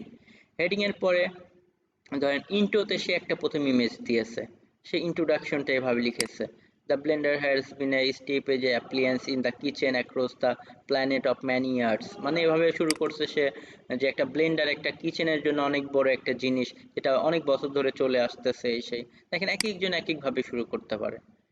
এরপরে সে দেখেন খুব বেশি ডিফিকাল্ট কঠিন ওয়ার্ড না, এভাবে করে লিখে এখানে ওই যে প্রোডাক্টের কম্পারিজন করছে শুরুতেই যে 10টা, সেই 10টা বা 5টা নিয়ে একটা কম্পারিজন লিস্ট করেছে যে প্রোডাক্ট এগুলো কিভাবে করতে হয় আমরা দেখব, যেভাবে টেবিল কিভাবে তৈরি করতে হয়, এটা যে দিতেই হবে ম্যান্ডেটরি এমন না, অনেকেই দেখবেন দেয় না। এরপর দ্য 10 বেস্ট পার্সোনাল ব্লেন্ডার্স, এটা বলে 1 নম্বরে যে প্রোডাক্টটাকে ইয়ে করেছে সেটার একটা ইমেজ দিচ্ছে, এরপরে সেটা নিয়ে বলতেছে। তো আমরা তো এখন প্রতিটা প্রোডাক্টের ক্ষেত্রে একটা করে অন্তত দিতে পারি, অবশ্যই দিতে হবে, যদি একটাতে দিই আরেকটাতে না দেই খারাপ দেখা যাবে। এখানে দেখবেন প্রত্যেকটা ব্লেন্ডারের নিচে ওটা অ্যামাজন থেকে নিয়ে বা গুগল থেকে ওই টপিকস লিখে সার্চ করে সেটা কিন্তু ইমেজ দেয়া হচ্ছে। আর এগুলোর নিচে পরবর্তীতে আমরা যখন অ্যামাজনে অ্যাকাউন্ট খুলবো বাটনও দিব, কিভাবে বাটন টাটন দিতে হয় সেগুলো আমরা দেখব। বাট এখন আমরা শুধু রাইটিং এর কথা বলতেছিলাম, প্রোজ অ্যান্ড কনস এগুলো পরে কিন্তু একটু স্টাইল করে পেজের মধ্যে থেকে দেয়া যায়, শুরুতে কিন্তু এভাবে ছিল না। শুরুতে কিন্তু এই প্রোজ অ্যান্ড কনসটা এই যে আমি যেভাবে দেখালাম, এই যে এভাবে প্রোজ অ্যান্ড কনস এভাবে ছিল, পরে কিন্তু এখানে গিয়ে কন্টেন্টটা কি করা হয়েছে পাবলিশ করার সময়। তো দেখেন এভাবে করে কিন্তু আসলে আমাদেরকে শুরুতে কি করতে হয়, লিখতে হবে। কারণ আমি কিন্তু আপনাদেরকে ওই যে বলেছি যে ইংলিশ তো আর একটা ক্লাসে শিখিয়ে দিতে পারবো না, কিন্তু রাইটিংটা কিভাবে হয় সেটা আমি আপনাদেরকে শেখাচ্ছি। এসইও ফ্রেন্ডলি, এখনো এসইও ফ্রেন্ডলি রাইটিং এ আমরা খুব বেশি দূর যাই নাই, মাত্র আমরা কথা বলতেছি। তো আমাদেরকে শুরুতে কি করতে হবে, এভাবে আমরা ছিলাম যে আমাদের আবার ওই যে ইমেজ চার্ট ডায়াগ্রাম এগুলো দিতে হবে। সো আমাদের ভিডিওর এইগুলো এখনই ইম্পর্টেন্ট না, এটা আমরা লেখার পরেও পাবলিশ করার সময় দিতে পারি, অথবা আগে থেকে আপনি মার্ক করেই রাখতে পারেন।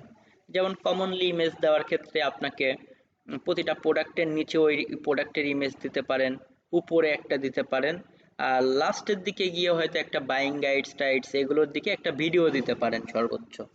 এই তো, এছাড়া অন্যান্য টাইপের স্ট্যাটিস্টিক এই সেই হলে চার্ট ডায়াগ্রাম এই সেই দিতে পারেন। এরপরে teach your reader something education and inspiring. দেখেন আমরা যদি হাউ টু টাইপের পোস্ট লিখি ইনফরমেটিভ, তখন কিন্তু আমরা মানুষকে কি করি, কোনো কিছু শেখাই, যে how to remove dark spot from face. দেখেন আমরা কিন্তু শেখাচ্ছি যে সে কি কিভাবে এটা থেকে মুক্তি পেতে পারে, সেটা নিয়ে যে আপনি কি আপনার মুখের দাগ নিয়ে দুশ্চিন্তিত এই সেই, তাহলে আমাদের এই আর্টিকেলটার মধ্যে আশা করি আপনার একটা ভালো আইডিয়া পাবেন। এইভাবে আপনি বলে নিলেন। তো আপনার এটার জন্য বেশ কিছু বা 5টা বেস্ট ঘরোয়া টিপস নিয়ে কথা বলা হচ্ছে। 1 নাম্বার পয়েন্ট, আলুর পেস্ট। এটা করার জন্য কি করতে হবে, আগে আমাদের 2টা আলু লাগবে, আমরা সুলে নিব, পানিতে ভিজাবো। দেখেন এই জিনিসগুলো ইংলিশে আমাদেরকে সুন্দর করে লিখতে হবে। অনেকেই ইভেন এমনও করে বাংলায় লিখে পরে সুন্দর করে আস্তে আস্তে ট্রান্সলেট করে। গ্রামার লিটারালি আমরা এখন ইউজ করব, করে দেখবেন যে আমরা কিভাবে করতে পারি, ওগুলো আমরা দেখব। তো আপনার ইনফরমেটিভ টপিকসে কিন্তু শেখানো হয়, কাউকে কোনো কিছু আমরা শেখাচ্ছি, বা how to research keyword, how to right article, দেখেন এগুলো ইনফরমেটিভ। আর যখন কোনো প্রোডাক্ট নিয়ে কাজ করি তখন কিন্তু সেটা কিনতে তাকে ইন্সপায়ার করি, ওকে, বা তাকে একটা রাইট ইনফরমেশন দেই। কোনো সার্ভিস নিয়ে তখনও কিন্তু সেম। এরপরে ক্রিয়েট হাউ টু পোস্ট আর ভিডিও, এটা মূলত অ্যাডসেন্সের ক্ষেত্রে আমরা হাউ টু টাইপের পোস্ট বা ভিডিও করলে সেগুলো মানুষরা একটু বেশি দেখে, এই জন্য বলা হচ্ছে। আর স্ট্রাকচার ইওর কন্টেন্ট, তো আমরা শুরুতেই স্ট্রাকচার নিয়ে কথা বলেছি, কারণ আমাদের রাইটিং এর প্যাটার্নটা কেমন হবে, কারণ আপনি তো আর লেখার সময় একটা একভাবে আরেকটা আরেকভাবে এভাবে দেওয়ার থেকে আমরা আগে প্যাটার্ন করে নিতে পারি, যে আগে আমাদের ওই যে হেডিং থাকবে, তো আগে আমাদের হেডিং থাকবে, এরপরে সেই মূল টপিকসের হেডিং এর উপর ইন্ট্রোডাকশন হবে, এরপরে আমি 1 নাম্বার প্রোডাক্টে আসবো, সেটা নিয়ে কথা বলবো, সেটার ফিচার বলবো, প্রোজ অ্যান্ড কনস, আবার 2 নাম্বার প্রোডাক্ট আবার ইন্ট্রোডাকশন, মেইন ফিচার বা কি পয়েন্টস, এরপর প্রোজ অ্যান্ড কনস। এভাবে কিন্তু প্রতিটা আর্টিকেলই দেখবেন, যত আমরা অনলাইনে দেখবো, আপনারা একটু স্টাডি করবেন, এভাবে কিন্তু কি করা হচ্ছে, সিকোয়েন্স করা হচ্ছে। সো আমরা এভাবে করে জাস্ট কি করব, আমাদের স্ট্রাকচার দাঁড় করাবো। ওকে, স্যার আমার ওয়েবসাইটে তো ধরেন কয়েকটা আর্টিকেল থাকবে, তো আর্টিকেলের ধরন কি আমি সবসময় একই রকম করবো, একই গঠন করব, না বিভিন্ন ধরনের করতে পারি? আপনি বিভিন্ন ধরনের করতে পারেন, তবে একটা আর্টিকেলের মধ্যে এক ধরনের করবেন, একটার মধ্যে বা 2-3 রকম হলে এটা দেখতে একটু ম্যাসাকাল লাগে। বাট আপনি চাইলে যেটা করবেন সেটা বুঝতে সেটা পারছি। একইভাবে করেন, অন্যান্যগুলো আলাদা হতেই পারে, এটা কোনো সমস্যা নাই। আচ্ছা, ইভেন আপনি করে করে এটা দেখতে পারেন যে কোনটা আপনার কাছে, হয় না যে পার্সোনালি কেউ কোনোটাকে বেশি পছন্দ করে, সবাই তো আর একইভাবে যাবে এমন না, আপনি যেভাবেই যান সুন্দর মতো কাজ করলে সফল হবেনই, কিন্তু এক একজন এক এক প্যাটার্ন এগুলো পছন্দ করে। তো এভাবে আপনি ভিন্ন ভিন্ন ইয়ে করতে পারেন এবং জাজ করতে পারেন যে আপনার কোনটা আপনার জন্য বেস্ট প্রফিটেবল বা ভালো পারফরমেন্স দিচ্ছে, এমন আপনি জাজ করে তখন নেক্সট টাইম ওইটাকেই কন্টিনিউ করতে পারেন। ওকে, তো আমরা হচ্ছে এভাবে কন্টেন্টের স্ট্রাকচারটা আগেই আমরা দাঁড় করিয়ে নেই। আর টেল এ স্টোরি, এটা আসলে ইম্পর্টেন্ট কিছু না। তো এগুলো হচ্ছে কমন যে কথাগুলো একটা আর্টিকেল লেখার সময় কি কিভাবে কি হতে পারে, এটা আমরা কমন কিছু কথা বলে নিলাম। এখন আমরা আরেকটু ডিপে যাব, এসইওর অপটিমাইজেশনের দিক দিয়ে আমাদের কি কি কাজ করতে হবে সেগুলো। এছাড়া বলা হচ্ছে, এখানে আমি আরো কিছু বিষয় লিখেছি, things to consider before writing, মানে রাইটিং এর আগে আমরা আরো কি কি বিষয় আমরা মাথায় রাখতে পারি, যদিও কেউ একজন লিখতে গেলে এগুলো ন্যাচারালি চলে আসবে, কিন্তু তারপরেও আমরা একটু বলে নিচ্ছি। যেমন অডিয়েন্সের জেন্ডার, অনেক সময় হয় না যে আমি কাজের জন্য লিখতেছি, মানে ধরেন ফিমেলদের জন্য লিখতেছি নাকি সেই প্রোডাক্টটা পুরুষদের জন্য, তাহলে তাদেরকে টার্গেট করে কিন্তু আমার ওই ওই টাইপের টোন ইউজ করতে হবে। দেখবেন দোকানে যখন একজন পুরুষ কাস্টমার যায়, সেলসম্যান একভাবে হয়তো কথা বলে, ফিমেলরা গেলে হয়তো তার কথাবার্তার মধ্যে কিছু চেঞ্জ আসে, কারণ সে জানে যে কাকে কিভাবে কনভিন্স করা যাবে বা কার সাথে কিভাবে বললে যায়। তো আমরাও এই জিনিসগুলো কিছুটা, খুব বেশি ভ্যারি করে না, কিছুটা, তো আমরা কিন্তু সেই টাইপের ইয়ে করতে পারি। আর আমাদের ওইগুলো তো কমনলি, তো আমরা কমন বলবো। অডিয়েন্স এইজ, অনেক টাইপের এমন কিওয়ার্ড আছে যে এইজ এর উপর ডিপেন্ড করে। এখন এমন একটা প্রোডাক্ট সেল করতেছি সেটা হয়তো বৃদ্ধদের জন্য, তাহলে দেখবেন তারা হয়তো কমফোর্ট বা এই জিনিসগুলোকে বেশি চিন্তা করে। যারা একটু ইয়াং তাদের জন্য কোনো প্রোডাক্ট, এখন আপনি বাইক নিয়ে লিখতে গেলে স্টাইলিশ এই টাইপের টপিকস নিয়ে বা এই জিনিসগুলোকে বেশি মেনশন করতে হবে। অডিয়েন্স লোকেশন, এখন আপনি যদি বেস্ট উইন্টার বুট, এখন বাংলাদেশে হলে আপনি এক টাইপের বিষয় বলবেন, আবার যদি কানাডার জন্য বেস্ট উইন্টার বুট, কানাডাকে টার্গেট করে কাজ করেন বা ইউএসএ, তখন কিন্তু যে এইভাবে ফ্যাক্টস অ্যান্ড ফিগার দেখাইতে হবে যে এক্সাম্পল আপনার এই জুতাটা হয়তো -30°C পর্যন্ত আপনার পাওকে সুরক্ষা দিবে এই সেই, কারণ আপনি জানেন আবার বাংলাদেশে যদি -30 বলেন তাহলে কিন্তু বিষয়টা আসলে যাবে না।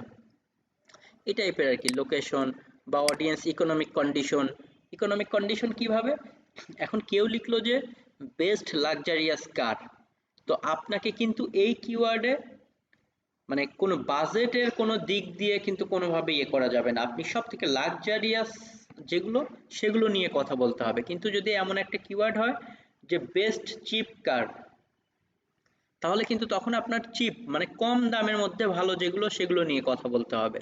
আবার যদি কেউ লিখে যে বেস্ট ল্যাপটপ আন্ডার $100, তখন কিন্তু আপনাকে $100 মধ্যে যেগুলো ভালো সেগুলো নিয়ে কথা বলতে হবে। অডিয়েন্স মেন্টাল কন্ডিশন, হ্যাঁ সার্চের উপরেই তো বুঝবো। অডিয়েন্স ডিমান্ড মানে অডিয়েন্স কি চাচ্ছে, সার্চ প্যাটার্ন দেখে আমাদের কিছু এভাবে আইডিয়া করতে হবে। আচ্ছা ওকে, এরপরে গেল আমরা কোন একটা রাইটিং, ধরেন আমি লিখবো এক্সাম্পল, টার্গেট করলাম যে আমি একটা আর্টিকেল লিখবো, এখন হচ্ছে কত 1000 ওয়ার্ডসে একটা আর্টিকেল লিখবো। তো 1000 ওয়ার্ডস যদি আমার ক্লায়েন্ট আমাকে টার্গেট দেয়, তখন কিন্তু শুরুতেই আমাকে যদি বাইং কিওয়ার্ড হয় তাহলে আমাকে চিন্তা করতে হবে আমি প্রথম হেডিং লিখবো, দেন হেডিং এর 10% আমি ইন্ট্রোডাকশনে রাখতে পারি, মানে 1000 ওয়ার্ড হলে সর্বোচ্চ 100 ওয়ার্ডে ইন্ট্রোডাকশন আর 10% কনক্লুশন 100 ওয়ার্ড, আর বাকি 800 ওয়ার্ডকে আমি ভিতরে মিডিলে বিভিন্ন, তার মানে প্রতিটা প্রোডাক্ট নিয়ে কত ওয়ার্ডে কথা বলবো, প্রোজ এন্ড কনস বা কি ফিচার দিব কিনা, মানে এই জিনিসগুলো আমরা এভাবে সিকোয়েন্স করতে পারি। কারণ অনেক সময় এক্সামের সময় দেখবেন যে অনেকেই কি করে লেখার শুরুতে অনেক বেশি লিখে ফেলে, লাস্টে গিয়ে টাইমের অভাবে মাঝখানে আর দেখবেন লেখা টেখার অভাবে সুযোগ পায় না। তো এই জন্য আমাদের, জি বলেন। আমার যে কিওয়ার্ডটা আমি রেডি করবো সেটা কি আমার কিওয়ার্ডে যে আর্টিকেল গুলো থাকবে সেগুলোকে একটা ওই যে ওয়ার্ড গুলো বলেন যে 1000 ওয়ার্ড অথবা 800 ওয়ার্ড, লিমিট আছে নাকি যে এই লিমিটের মধ্যে দিলে আমার জিনিসটা ভালো হবে? আচ্ছা হ্যাঁ, এটার হচ্ছে আপনার লিমিট বলতে আপনার নর্মালি যেটা হয় যে আপনি যদি বাইং কিওয়ার্ড নিয়ে কাজ করতে চান, তখন আপনি যে কিওয়ার্ডটা নিয়ে কাজ করবেন সেই কিওয়ার্ড নিয়ে সার্চ দেওয়ার পরে প্রথম 5 জন বা 10 জন আপনার কম্পিটিটরকে খেয়াল করবেন যে তারা এভারেজ কত ওয়ার্ডের কন্টেন্ট দিয়েছে। তারা যদি সবাই ধরেন 1000 ওয়ার্ডসের দিয়েই দেখেন যে ফার্স্ট পেজে আছে, আপনাকে তখন অ্যাটলিস্ট 1000 বা 1000 একটু বেশি লিখতে পারেন। কারণ একটু বেশি লিখতে পারলে ভালো, তবে আবার বেশি লিখতে গিয়ে বড় করতে গিয়ে অনেক বেশি গার্বেজ কথাবার্তা নিয়ে আসলে সেটা আবার গুগল পছন্দ করে না, যেটাকে বলা হয় থিন কন্টেন্ট। থিন কন্টেন্ট বলতে মানে কন্টেন্ট লিখেছেন ঠিক আছে, কিন্তু শুধু লিখার জন্য লিখেছেন, ভিতরে ওই টাইপের ভালো ইনফরমেশন নাই। তো এই টাইপের করা যাবে না, তবে নর্মালি অ্যাটলিস্ট আপনারা 700 ওয়ার্ড প্লাস এর কন্টেন্টগুলো র্যাঙ্কিংয়ে ভালো পারফর্ম করে, 1500 ওয়ার্ডের উপরে যেগুলো সেগুলো আরো বেটার পারফর্ম করে। তো আমাদের চেষ্টা করতে হবে অ্যাটলিস্ট 700 ওয়ার্ড প্লাস কন্টেন্ট লেখার। আর বাইং কিওয়ার্ডের জন্য এগুলো অ্যাটলিস্ট 1500 ওয়ার্ড প্লাস যাবে না, ইনফরমেটিভে 700 800 ওয়ার্ড 1000 ওয়ার্ড ইয়ে করলে বেটার, কিন্তু বাইং কিওয়ার্ডগুলোতে অ্যাটলিস্ট 1500 ওয়ার্ডের লেখার চেষ্টা করবেন পার আর্টিকেল। আর ওই যে আমাদের কম্পিটিটর যারা আছে তাদের এই যে লিঙ্কগুলোকে নিয়েও আমি কি করতে পারি, wordcounter.net এই সাইট, এখানে গিয়েও আপনি চাইলে কি করতে পারেন, মোর থেকে মোর টুলসে এখান থেকে এই যে ওয়েব, আচ্ছা ওয়েব পেজ ওয়ার্ড কাউন্ট, এখানে লিংক দিয়ে দিলেও অনেক সময় সে কি করে দিবে, কাউন্ট করে দিবে যে এই পেজে সে দেখেন 3400 ওয়ার্ডের কন্টেন্ট লিখেছে, 3000 ওয়ার্ডস, অনেকে এভাবে লিখে 2000, তবে অ্যাটলিস্ট ওই যে 1500 ওয়ার্ড প্লাস লিখতে হবে, আরো বেশি লিখতে পারেন, এখানে লিমিট নাই, তবে বেশি বড় করতে গিয়ে যেন গার্বেজ না হয়ে যায়। সবসময় খেয়াল করবেন যে ওই টপিকসে যারা র্যাঙ্কিং এ আছে তারা অন অ্যান এভারেজে কেমন ওয়ার্ডে লিখেছে, তাদের থেকে পারলে একটু বেশি লিখেন। কিন্তু অবশ্যই যদি দেখেন যে না ওটা লিখতে গিয়ে আবার অপ্রয়োজনীয় কথাবার্তা, তাহলে বড় করার কোনো দরকার নাই, ছোট থাক, যতটুকু ভালো ইনফরমেশন দেওয়া যায় ততটুকু। ওকে, তো এরপরে আর আশা করি এটা বুঝতে পেরেছেন যে আমরা ধরে নিলাম কোন একটা রাইটিং করতে গিয়ে এটা যত ওয়ার্ডেরই হোক আমরা এভাবে ক্যালকুলেশন করে নিতে পারি। এরপর হচ্ছে কিওয়ার্ড ডেনসিটি। কিওয়ার্ড ডেনসিটি জিনিসটা কি আমরা একটু বলি। কিওয়ার্ড ডেনসিটি বলতে পার 100 ওয়ার্ডে, আমরা জানি যে এই যে ইন্ট্রোডাকশন এটা একটা ওয়ার্ড, মিডিল একটা ওয়ার্ড, আবার এই একটা ওয়ার্ডের মধ্যে অনেকগুলো ক্যারেক্টার থাকে, তো তো টাইটেলে ক্যারেক্টার কাউন্ট আছে, ওই যে বললাম 165 ক্যারেক্টার বা 60 ক্যারেক্টারের উপরে যেন না যায়। কিন্তু কিওয়ার্ড ডেনসিটি হবে ওয়ার্ড অনুযায়ী, যে প্রতি 100 ওয়ার্ডে অ্যাটলিস্ট আমরা কি করব, আসলে এত পার্সেন্ট না, এটা আগে ছিল, আমরা এখন যে নিয়মটা মানি সেটা হচ্ছে 0.25% টু ম্যাক্স 0.30%। তার মানে প্রতি 100 ওয়ার্ডে একবারও না। যদি আপনার কন্টেন্টের লেন্থ 1000 ওয়ার্ডসের নিচে থাকে তখন আপনি 0.30 বা 0.50% ইউজ করতে পারেন, কিন্তু কন্টেন্ট 1500 ওয়ার্ড এভাবে পারে গেলে বা এগুলো 0.30%-এর বেশি না, 0.25% এগুলোও করতে পারি। যে এক্সাম্পল, আমি বিষয়টাকে আরেকটু বোঝাই। এখানে দেখলেন যে অ্যারাউন্ড কত 3000 ওয়ার্ডস এর মতো কন্টেন্ট আছে, এটা হচ্ছে আপনার বেস্ট ভাইটামিক্স ব্লেন্ডার। ওকে, এটা হচ্ছে এক্সাম্পল তাদের keyword. Control C, control F, দেখেন এখানে কিন্তু চাইলে তারা অনেকবার ইউজ করতে পারতো, তারা কিন্তু এই কথাটাকে অনেকবার ইউজ করে নাই। একবার ইউআরএল এর মধ্যে রাখছে, হেডিং এর মধ্যে রাখছে, ইন্ট্রোডাকশনের দিকে রাখছে, কখনো এই যে সাব হেডিং এ রাখছে একবার, দেখেন ইম্পর্টেন্ট কথাবার্তাগুলোতে। সো আমরা বা এরকম আমি যদি আরো দেখি,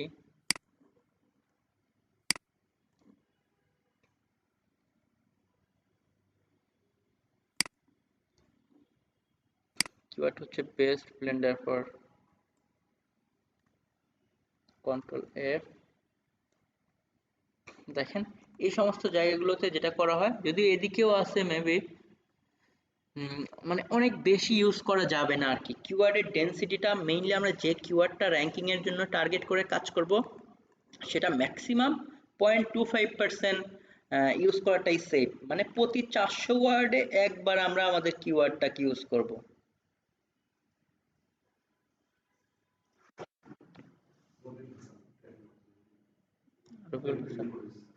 আচ্ছা ওকে, একটা আচ্ছা একটা মিনিট একটু, যেটা আপনাদের হচ্ছে ডোমেইন হোস্টিং এর এগুলোর জন্য হ্যাঁ আপনারা প্রিপারেশন রাখেন, বাট আগেই কোনো কিছু করার দরকার নেই। আমি যেভাবে সিরিয়ালি যাচ্ছি এই বিষয়গুলো করেন। ডোমেইন হোস্টিং এর সময় আরো বেশ কিছু বিষয় জানতে হবে যেগুলো খুবই সিক্রেট। যেমন আপনি যে ডোমেইনটা কিনবেন, আপনি কি আসলে জানেন কিনা যে সেই ডোমেইনটা কোনো ব্ল্যাক লিস্টে আছে কিনা, সেই ডোমেইনটা নিয়ে আগে কেউ কাজ করেছে কিনা, অনেক বিষয় আছে। ওকে, সো আগেই আপনার ডোমেইন কিনতে যাবেন না, আমার ক্লাস শেষে দেন আপনারা সেই কাজটা করবেন। সেই জন্য আপনারা একটু স্যার ওয়েট অবশ্যই তো করবেন। আগে জি কখনোই কিনবো না। হ্যাঁ, আগে কিনবেন না, জি আগে থেকে প্রিপারেশন রাখেন আপনারা, এটা অনেক ভালো আইডিয়া যে আপনারা আমার সাথে সাথে আগাবেন। তো এই যে আপনারা কিওয়ার্ড রিসার্চ নিয়ে অনেক বেশি কাজ করেন, প্রতিদিন পারলে অ্যাসাইনমেন্ট দেখান। আপনারা কিন্তু একটু আমি দেখতেছি অ্যাসাইনমেন্ট ওভাবে করতেছেন না, এখন তো ভালো টাইম, ফ্রি টাইম আছে, তো কাজে লাগান সময়টাকে। আচ্ছা, তো আমরা যে জায়গাটাতে ছিলাম সেখানে যাই। আর্টিকেল রাইটিংকে অনেকে অনেক প্যারা মনে করে বা ভয় মনে করে, বাট শুরু করে দেন, প্র্যাকটিস করেন, দেখেন হয়ে যাবে। কারণ আমাদের ওই যে আমি যে সাইটটা যে ব্লেন্ডার ফেয়ার বললাম, ওটাতে এখনো আর্নিং হচ্ছে। ইভেন এইটাতে আমরা যখন লিখেছিলাম, আমার যে স্টুডেন্টও ছিল তখন সবাই ছিল অনলি ইন্টারমিডিয়েট পাস কোয়ালিটির। তো আপনারা আমি জানি এর থেকে অনেক বেটার লেভেলের, সবাই অনেক বেশি প্রফেশনাল। তো আপনারা আরও চাইলে অনেক ভালো করতে পারবেন। তবে যাই হোক, আমরা ক্লাসটা কন্টিনিউ করি। তো আমরা স্যার এখানে একটা হ্যাঁ, কথা, সেটা তো গঠনটা আমরা বুঝতে পারছি যে যে কোথায় কি রাখতে হবে, কিন্তু কথা হচ্ছে যে মানে জিনিসটা যে লিখবো অথবা কালেকশনটা হবে কিরকম করে, এটাতে একটু মানে আচ্ছা ওইদিকে আমরা মানে যাবো। জি, confusion। আমরা শেষ করে নেই, এরপরে শেষ করার পরে আমরা এইগুলোর দিকে যাবো। জি, তাহলে আরো একটু আমার বুঝতে বুঝাইতে ইজি হবে। তো আমরা শুরুতে যেখানে ছিলাম আমরা এই বিষয়গুলো আগে শেষ করে নেই। তো ফার্স্ট আমরা কোথায় ছিলাম, যে আমাদের রাইটিং এর কেমন হবে, কিভাবে আমরা রিসোর্স কালেক্ট করব, মানে স্টাডি করব, আর প্যাটার্ন গুলো।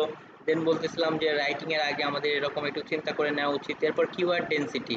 কিওয়ার্ড ডেনসিটি বলতে আপনার প্রতি 100 ওয়ার্ডস মানে 100 ওয়ার্ড লিখলে আপনি একবারও কিন্তু ইউজ করতে পারবেন না, তার মানে প্রতি 400 ওয়ার্ডে একবার ইউজ করতে পারবেন। 0.25% হলে, 0.30 হলে প্রতি 300 ওয়ার্ডে নেয়ার একবার ইউজ করা যায় এমন আর কি। ওকে, তো এরকম হলে আমি যদি 2000 ওয়ার্ডের কন্টেন্ট লিখি, আমি ধরেন কয়বার, 4-5 বার ইউজ করতে পারবো। সো জাস্ট আমরা কিওয়ার্ড ডেনসিটির বিষয়টা আশা করি বুঝতে পেরেছেন, এবং এই কিওয়ার্ড ডেনসিটির পরে আরো একটা বিষয় আছে কিওয়ার্ড প্লেসমেন্ট।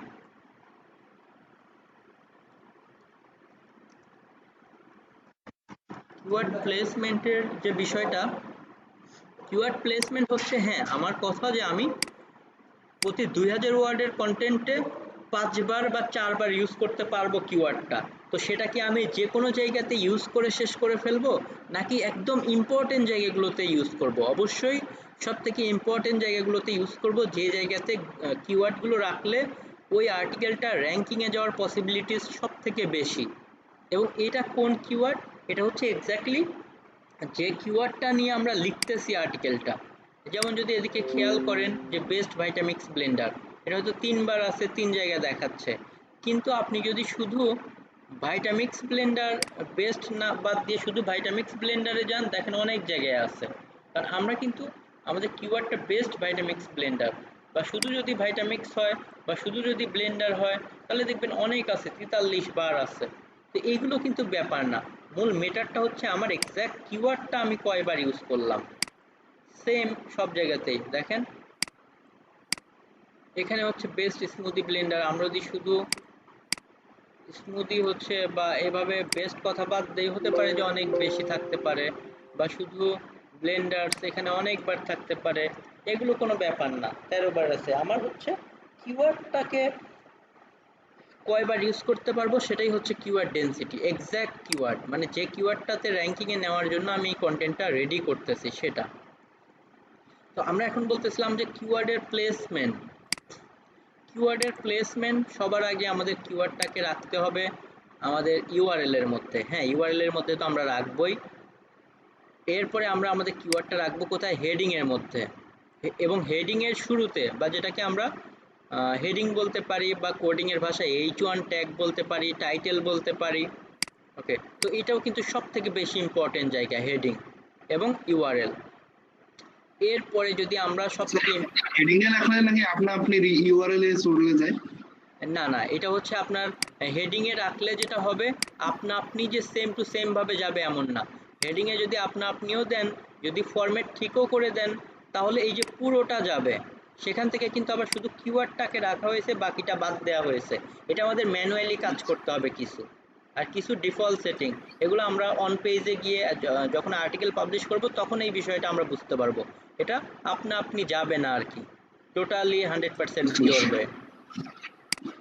এখানে আমাদের কাজ করতে হবে। সো আমাদের মনে রাখতে হবে এই জন্য যে আমরা হেডিং এর মধ্যে আমাদের ইউআরএল এর মধ্যে আমাদের কিওয়ার্ডটাকে রাখতে হবে, এবং এটাকে অনেক বড় করা যাবে না, শুধু কিওয়ার্ডটুকুই। দেখেন এখানে শুধু কিওয়ার্ডটা আছে, এখানে কিন্তু যখন ডিফল্ট ভাবে দিয়েছিল শুরুতে 10 এসেছিল, লাস্টে এগুলো এসেছিল, সব বাদ দিয়ে শুধু কিওয়ার্ডটাকে দেখেন রাখা হয়েছে। তো আমরা আমাদের ইউআরএল এর মধ্যে আমরা কিওয়ার্ড প্লেসমেন্ট নিয়ে কথা বলতেছি। আমরা যদি কিওয়ার্ড প্লেসমেন্ট একটি ইমেজের দ্বারা দেখি,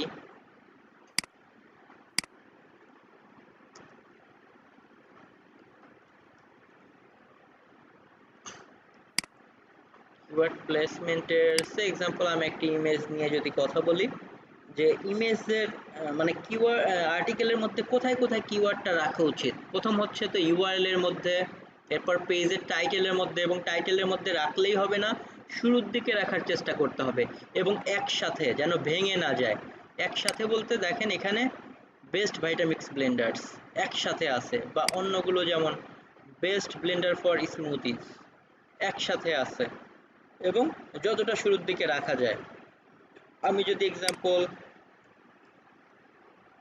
ধরেন নিনজা ভার্সেস, আমার কিওয়ার্ডটা হচ্ছে নিনজা ভার্সেস ধরেন অস্টার। ওকে, আমি যদি আমার এটা দেখাই যে নিনজা ভার্সেস অস্টার, ধরেন এটা একদম টপে আছে, বা এভাবে ইউএসএ তে এটা একদম টপে আছে, ধরেন ব্লেন্ডার ফেয়ারে এখানে গেলাম, আমার যেটা টপে আছে। সো ইউআরএল এর মধ্যে কিন্তু এত বেশি কথা লেখা হয়নি, এক্স্যাক্ট যে কিওয়ার্ডটা সেটাই শুধু রাখা হয়েছে। আবার দেখেন কিওয়ার্ডটাকে একদম শুরুতে টেকনিক্যালি ক্লোন দিয়ে রাখা হয়েছে। এরপরে আবার এক্সপার্ট অ্যানালাইসিস 2020, এটা আপডেট করা হয়নি, কারণ এই সাইটে আমার অন্যান্য সাইটে বেশি নজর, এটা যেহেতু ওভাবে আমাদের অনেকেই মিলে করেছিল। তো দেখেন এখানে হেডিংটাকে একদম শুরুতে রাখা হচ্ছে, মানে কিওয়ার্ডটাকে হেডিং এর শুরুতে, এরপরে H2 কি এগুলোর দিকে আমরা যাব। সো আমাদের প্রথম ইম্পর্টেন্ট জায়গা ইউআরএল, সেকেন্ড ইম্পর্টেন্ট জায়গা হচ্ছে আমাদের কোথায় হেডিং, এরপরে আমরা হচ্ছে বলা হচ্ছে ইমেজের মধ্যে যেটাকে অল্টা ট্যাগ বলা হয়, ইমেজ অল্টা ট্যাগ কি, এই যে ইমেজের উপর কার্সার নিলে দেখেন নিনজা ভার্সেস অস্টার কিওয়ার্ডটা ভেসে আসলো, এটাকে ইমেজ অল্টা ট্যাগ বলা হচ্ছে। যে কোনো সময় যদি এটা লোড নাও নেয় গুগল ধরতে পারবে যে এখানে এই কিওয়ার্ডটা নিয়ে একটা ইমেজ দেয়া আছে। এরপরে আমাদের ইন্ট্রোডাকশনের মধ্যে দিতে হবে। ইন্ট্রোডাকশন কি, ইন্ট্রোডাকশন এটাও কিন্তু খুবই ইম্পর্টেন্ট। কোনো একটা কিওয়ার্ড নিয়ে যে আর্টিকেলটা লেখা হয় দেখবেন ইন্ট্রোডাকশন আছে। আমরা যদি এদিকে দেখি আমরা দেখব মাস্ট বি ইন্ট্রোডাকশনের মধ্যে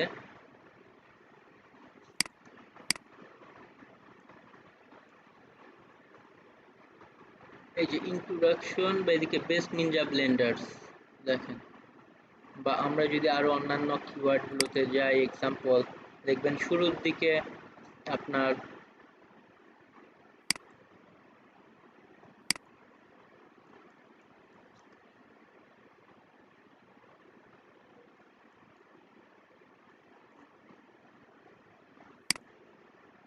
বেস্ট শেপ নাইপ আন্ডার $100 এভাবে দিলাম।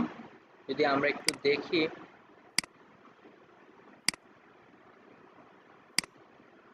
এটা হচ্ছে ধরেন কিওয়ার্ডস, এবং সেটা দেখবেন এই যে ইন্ট্রোডাকশনের দিকেও কিন্তু একবার এই যে আসছে।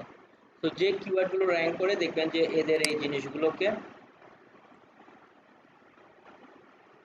কোথায় কোথায় দেওয়া হচ্ছে। প্রথম হচ্ছে ইউআরএল এর মধ্যে, এরপরে হেডিং এর মধ্যে, এরপরে ইন্ট্রোডাকশনে একবার, এটা তো এমনিতে এটা টেবল অফ কন্টেন্ট, এটা আসলে কন্টেন্টের মধ্যে কিছু না।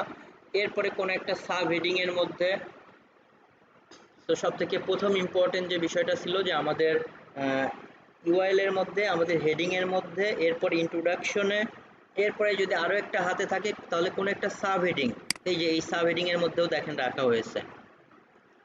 এরপরে যদি আরো দু একটা হাতে থাকে একদম লাস্টের দিকে মানে কনক্লুশনে, আর দু একটা হাতে থাকলে বডির মধ্যে সরাই দিতে পারেন, দেখবেন এই যে একদম লাস্টে কনক্লুশনেও একবার রাখা হয়েছে। সো এগুলো কিন্তু টেকনিক্যালি ভেবে চিন্তেই রাখা হয়েছে, যে 4-5 বার ইউজ করা হয়েছে, 4-5 জায়গায় খুব টেকনিক্যালি বুঝে শুনে রাখা হয়েছে। সো আমরা কিওয়ার্ড প্লেসমেন্টের জন্য আমাদের সবথেকে ইম্পর্টেন্ট জায়গা প্রথম হচ্ছে কোথায় ইউআরএল, হেডিং, ইন্ট্রোডাকশন বলতে আর্টিকেলের শুরুর প্রথম দিকেই বা অ্যাটলিস্ট প্রথম প্যারাতেই 100 ওয়ার্ডসের মধ্যে।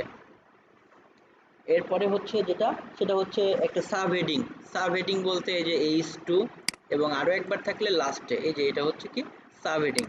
এগুলো কোডিং এর ভাষায় দেখেন ইন্সপেক্ট করলে H2, এই যে H2 এর মধ্যে। আচ্ছা, এরপরে কনক্লুশনের দিকে আরো দুই একটা থাকলে ভিতরে সরাই দিতে পারি।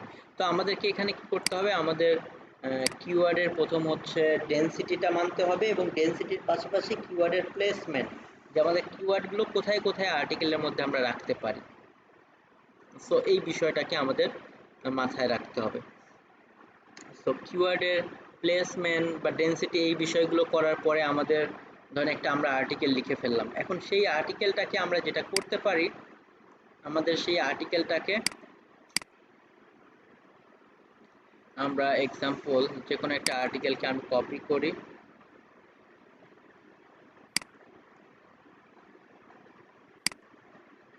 আমাদের এই আর্টিকেলটাকে কপি করি। ধরেন কোনো একটা আর্টিকেল আমরা লিখেছি,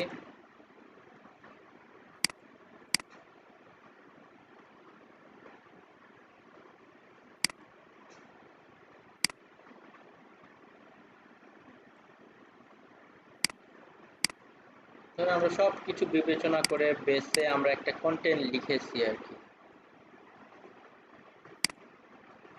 এটা কম্পারিজনটা না নিয়ে এখান থেকে আবার নিচ্ছি মোটর পাওয়ার, দেখেন একটা লিখেছি।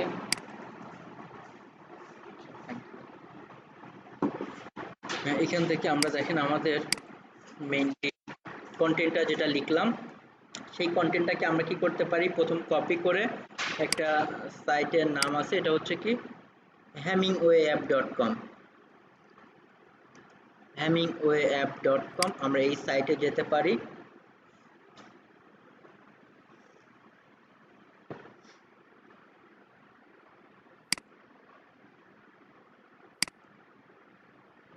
hemingwayapp.com এ গিয়ে আমরা এখানে জাস্ট কন্ট্রোল এ কন্ট্রোল সি দিয়ে কপি কন্ট্রোল এ দিয়ে সিলেক্ট করে কন্ট্রোল ভি দিয়ে আমার যে আর্টিকেলটা ছিল সেটাকে কি করে দিলাম, পেস্ট করে দিলাম। আচ্ছা দেখি কপি হয়েছে কিনা ঠিকঠাক মতো। কপি করে কন্ট্রোল এ দিয়ে কন্ট্রোল ভি দিয়ে পাঠিয়ে দিলাম। দেখেন এইটা এখানে আগে দেখেন আমাদের আর্টিকেলটা দিলাম, এটা গ্রেড আসলে যত নিচে নামবে এটাকে আপাতত গুড বলতেছে, তত এটা বেটার, মানে যত হোয়াইট হবে তত বেটার। মানে কালার থাকা মানে কিছু প্রবলেম আছে। যেমন দেখেন যে যদি কোনোটা এভাবে অনেক বেশি দেখাচ্ছে, খুব বেশি হার্ড সেন্টেন্স এখানে নাই, কারণ এখানে শর্ট সেন্টেন্সে লেখা হয়েছে। আর যেগুলো একটু ইয়েলো টাইপের সেগুলো কিছুটা হার্ড, কারণ এগুলো সেন্টেন্সগুলো যদি আর একটু ছোট কোনোভাবে লেখা যেত তাহলে এগুলো দেখেন এই যে প্রবলেমগুলো সলভ হয়ে যেত। কিন্তু আবার অনেক সময় যদি পসিবল না হয় তাহলে তার এটা করা যাবে না। এরপরে phrase have similar alternative. Similar alternative বলতে এই কালারে আছে যে একই ওয়ার্ড বারবার ইউজ করা। On the other hand however হয়তো এক দুইবার আছে, তারপরেও দেখেন মেজর প্রবলেম না, একটা মাত্র প্যাসিভ ভয়েস আছে। তো এখানে খুব বেশি প্রবলেম নাই। গ্রেড 7 এটা ভালো, গ্রেড 5 6 এর নিচে 7 এর নিচে আসা মানে আরো ভালো, এবং দেখাচ্ছে এটা গুড। সো এই টাইপের হোয়াইট হওয়া মানে ভালো। আবার কিছু আর্টিকেল আছে যদি আমি এরকম অন্য জায়গা থেকে কপি করি, ডিজাইন আর্টিকেলস বা কোনো এক জায়গা আছে, আমি কিছু কেটে দিই।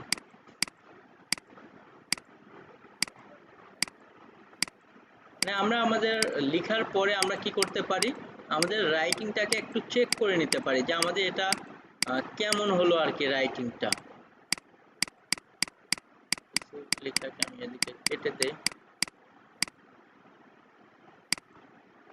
আমি এখানে এক্সাম্পল এসইওই লিখলাম।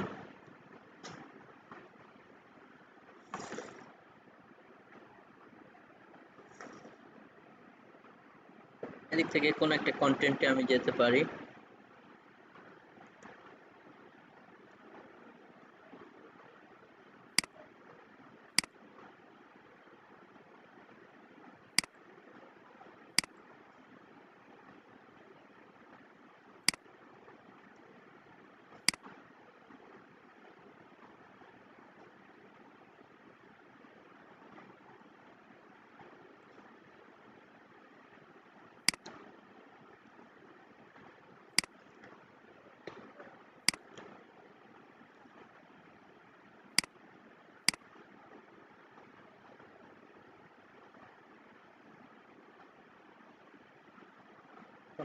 কন্ট্রোল সি দিয়ে যদি আমরা এখন দেই হেমিংওয়ে অ্যাপের মধ্যে ফেলি,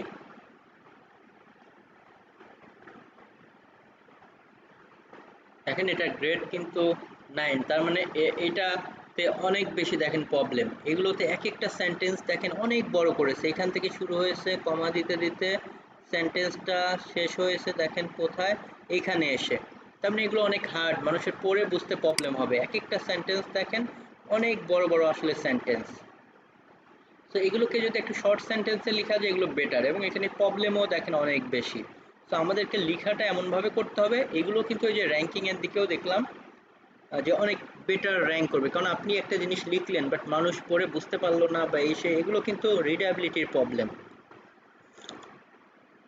তো আমরা আমাদের আর্টিকেলটা লেখার পর আমরা চাইলে একটু হেমিংওয়ে অ্যাপ দিয়ে আমাদের প্রবলেমগুলো দেখেও নিতে পারি কি কি প্রবলেম বা বেশি হয়ে যাচ্ছে কিনা। আবার অনেক সময় এমন হতে পারে যে ওই সেন্টেন্সটাকে একটু বড় না করলে মিনিং আসেই না, সেই ক্ষেত্রে ভিন্ন কথা। আবার দেখেন একই কথা, এই যে মেথোডোলজি দেখেন সিমিলার ফ্রেজ, মানে ওই যে আপনার কি বলেছিলাম আমরা, এটা স্টপ ওয়ার্ডস দেখেন বারবার ইউজ করেছে সে। তো এই প্রবলেমগুলো ছোট ছোট সেন্টেন্সে কাস্টমারকে বোঝানো কি একটা সহজ পন্থা না? এটা হলে মানে ভালো হয় কিনা আমার মনে বলে। জি, মানে আমি এই আর্টিকেলটা যদি ছোট ছোট সেন্টেন্সে করে আমি আমার কাস্টমারদের জন্য আর্টিকেলটা লিখি, সেই মানে ভালো হয়। এটা অবশ্যই ভালো, এবং আমরা কিন্তু গুগলও সেটাই রিকমেন্ড করে যে আপনি লিখবেন যেন সেটা রিডেবিলিটি ভালো হয়, মানে মানুষ পড়ে যেন বিষয়টা বুঝতে পারে।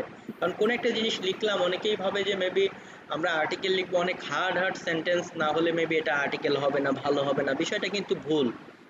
কারণ কোনো একটা জিনিস লিখলাম সেটা যদি মানুষকে ক্লিয়ারলি সুন্দর মতো বোঝাইতেই না পারি, তাহলে কিন্তু সেই লেখাটা বৃথা। তো এই জন্য গুগল সবসময় রিডেবিলিটি ফ্রেন্ডলি আর্টিকেল পছন্দ করে, মানে শর্ট সেন্টেন্সের মধ্যে সুন্দর মতো লিখতে। ওকে, তো যেমন আমাদের ওইটা দেখলেন খুবই স্যার সহজ এখানে শর্টে। রিডেবিলিটি কত নিচে আসলে, এটা হচ্ছে স্যার আপনার রিডেবিলিটি এখানে 7 এর কত নিচে নিচে আসলে আসলে সবথেকে বেটার। ভালো? 7 এর নিচে আসলে বেটার। 7 এর নিচে আনতে পারলে এগুলো বেটার। ওকে, তো এটা এরপরে আমরা গ্রামারলিতেও যেতে পারি। গ্রামারলিতে আপনারা অ্যাকাউন্ট করে নিতে পারেন, কারণ আমাদের অনেকেরই ইংলিশের কিছু প্রবলেম আছে। তো আমরা আমাদের এখান থেকে গ্রামারলিতে যেতে পারি। গ্রামারলিতে গিয়ে জাস্ট দেখেন আমরা কি করতে পারি, আমাদের লেখা কন্টেন্টটা গ্রামারলিতে অ্যাকাউন্ট করে নেবেন সবাই, grammarly.com। সেখানে করার পরে লগ ইন করার পরে আমি জাস্ট যাচ্ছি আমাদের কোনো একটা আর্টিকেল, যেটা এই যে কিছুক্ষণ আগে কপি করাই ছিল অলরেডি, আমি সেটা দিলাম।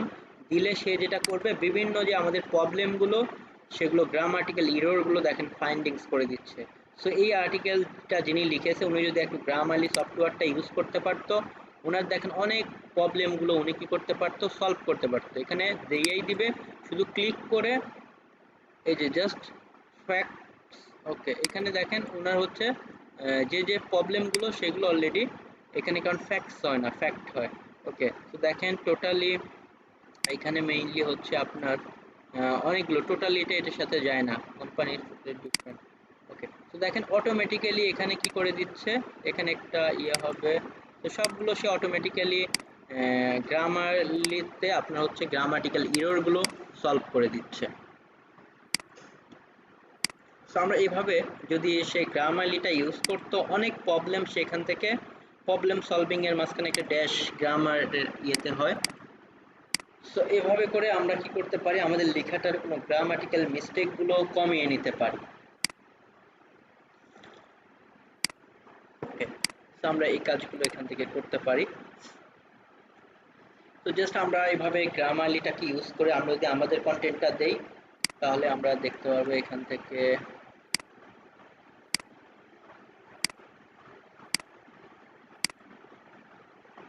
আমরা যে কোনো কন্টেন্টকে এভাবে দিয়ে দেখেন এখানে আমরা মেইনলি আমাদের এখানে তো অলরেডি সব ঠিক থাকার কথা। আচ্ছা, যা কিচেন, এটা মেবি আমার অন্য কোনো ইয়ে ছিল। তবে এই জিনিসগুলোকে দেখেন ব্লেন্ডার্স এখানে, কারণ ব্লেন্ডার কিন্তু হয় না আসলে এখানে, হ্যাঁ তার এই জিনিসটা ভুল আছে, টেকেন টু ব্লেন্ডার্স এই টাইপের। সো এখান থেকে আমাদের যে কোনো জিনিসগুলোকে আমরা কি করতে পারি, গ্রামারলিটা ইউজ করে একটু ছোটোখাটো যে গ্রামাটিক্যাল ইররগুলো সেগুলোকে আমরা সলভ করে নিলে আসলে বিষয়গুলো আরও অনেক বেটার হবে। অ্যান্ড এর আগে কমা হয় নর্মালি। ওকে, সো দেখেন এই এদিক থেকে আমরা আমাদের প্রবলেমগুলোকে কমিয়ে নিতে পারি, গ্রামাটিক্যাল মিস্টেকগুলো। এবং এইটার পরে আরেকটা যে বিষয় আছে সেটা হচ্ছে আমরা যে লিখলাম, এই লেখাটা যদিও আমি ইউনিকভাবে লিখেছি বা আমার কোনো রাইটার লিখে দিয়েছে, তখন সেই রাইটিংটাকে কিন্তু আমাদের কি করতে হবে, কিউ টেক্সট বা অনেক সফটওয়্যার আছে যেগুলো দিয়ে আমাদের দেখে নিতে হবে যে আমার রাইটিংটা কারো লেখার সাথে মিলে গেল কিনা, নাকি এটা ইউনিক আছে, সেই জিনিসটা আমরা দেখে নিব। আমরা এই রাইটিংটাকে যদি শুরুতে দেখি, এখান থেকে কিছুটা কপি করে নিয়ে আমরা দেখব।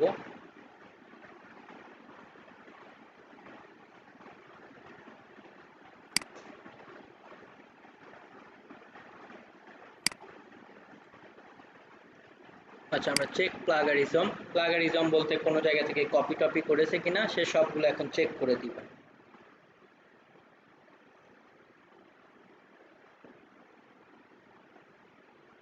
আচ্ছা, আবার অ্যাকাউন্টের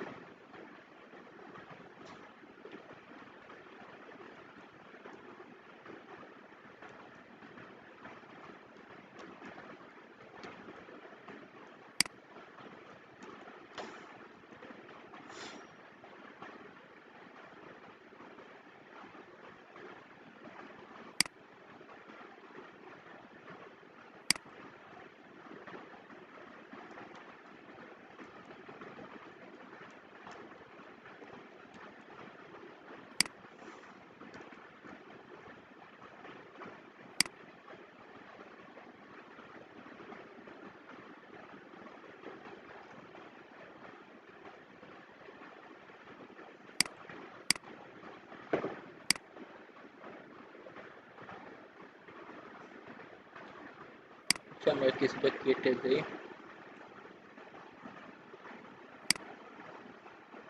ফ্রিতে মেবি একবারে 1000 ওয়াটস এর বেশি নাও নিতে পারে, আমি এই জন্য একটু কমিয়ে দিচ্ছি আর কি।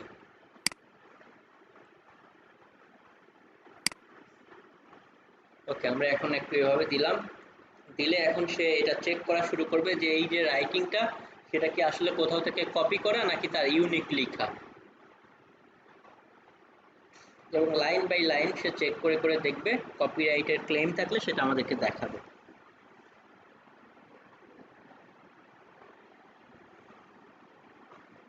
কিউটেক্স কি ফ্রি টুলস? হ্যাঁ, এটা অবশ্য টোটালি ফ্রি না, এটা পেইড টুল, তবে কয়েকবার আপনাকে ফ্রিতে চেক করতে দিবে। আচ্ছা দেখেন, এটা হচ্ছে 100% কপিরাইট এবং কোন সাইট থেকে দেখেন সে কপি করেছে সেটা পর্যন্ত দিয়ে দিয়েছে। তার মানে কোনো রাইটার যদি আপনাকে এভাবে কপি করে দিয়ে দেয়, আপনি খুব ইজিলি ধরে ফেলতে পারবেন যে সে কি করেছে, এই রাইটিংটাকে কপি করে দিয়েছে। তো দেখেন কপি করা। আমি যদি আমার এখান থেকে এক্সাম্পল দেই, যদি টোটালি ইউনিক থাকে, কোনো সাইটের সাথে না মিলে, তাহলে 100% প্লাগারিজম ফ্রি দেখাবে। আমরা ধরে এই কন্টেন্টটাকে দিলাম। স্যার এই ক্ষেত্রে কি আমার কিওয়ার্ডটা র্যাঙ্কিং এ যাইতে কোনো প্রবলেম হবে? আমি যে অবশ্যই আপনি ইভেন্ট পেনাল্টিতে পড়বেন যদি আপনি কপিরাইট কন্টেন্ট দেন। আচ্ছা আচ্ছা। র্যাঙ্কিং তো জি আরো অনেক পরের বিষয়, আপনার সাইটেরই প্রবলেম হয়ে যাবে। তো আমরা কখনোই কপিরাইট টপিকস বা আর্টিকেল আমাদের সাইটে পাবলিশ করব না। আমি যে আর্টিকেলটা লিখেছি সেটা এক্সাম্পল দিলাম, আমাদের সাইটের একটা আর্টিকেল। এটা এমন হতে পারে যে হ্যাঁ 1-2 লাইন মিলতে পারে এবং সেটাকে তখন আমরা এডিট করে নিতে পারি, কিন্তু এটা দেখলাম টোটালি একটা, কারণ এই আর্টিকেল কিউব তো ওইগুলোতে এমনি নর্মালি ওই যে ফ্রি আর্টিকেল পাবলিশ করার একটা সাইট, তো হয়তো সে ডিরেক্ট কপি করে দিয়েছে। একটা মিনিট, আমরা যদি এখানে যাই, আমাদের যেটা এটা ওয়েব আর্কাইভ দেখাচ্ছিল, ওয়েব আর্কাইভ বলতে যে ব্লেন্ডার ফেয়ারের, কিন্তু দেখেন blenderfair.com থেকে, তো ব্লেন্ডার ফেয়ারেরই তো এটা আর্টিকেল, তো এটা কিন্তু কোনো প্রবলেম নাই, কারণ আমরা তো আমাদের সাইটেরই। এখন যদি কেউ এটা ডিরেক্টলি নেয় তাহলে তো কপিরাইট, কিন্তু বিষয়টা আমরা যে ব্লেন্ডার ফেয়ারে পাবলিশ করেছি এটা কিন্তু টোটালি ইউনিক। তো আমরা যখন নিউ করে কোনো আর্টিকেল লিখবো, আমরা এভাবে চেক করে নিতে পারি। যখন আপনার একদম করা থাকবে, দেখবেন যে একদম 100% কপিরাইট ফ্রি, মানে এটা কোনোভাবে কোনো জায়গা থেকে কপি করা নাই এটা দেখাবে। বাট এটা ব্লেন্ডার ফেয়ারেই তো আমার পাবলিশ করার জন্য ব্লেন্ডার ফেয়ার দেখাচ্ছে। তো এখানে দিলে আমাদের কন্টেন্টগুলো, আমরা যে রাইটারটা আমাদের রাইটিং করে দিচ্ছে সেগুলো আমরা চেক করে নিতে পারবো। স্যার এখানে ফ্রি লেখাটা দেখা যাবে, 100% ফ্রি এটা লেখা উঠবে এখানে আমরা চেক করার সময়? হ্যাঁ, এটা এইখানে আপনার আসবে যে 100% কপিরাইট ফ্রি, আর যদি কপি থাকে কয়েক লাইনও সেটা দেখাবে যে এই যে রেড মার্ক মানে এই লাইন কপি, এবং 100% ম্যাচ বলতে পুরো লাইনটা সেম টু সেম।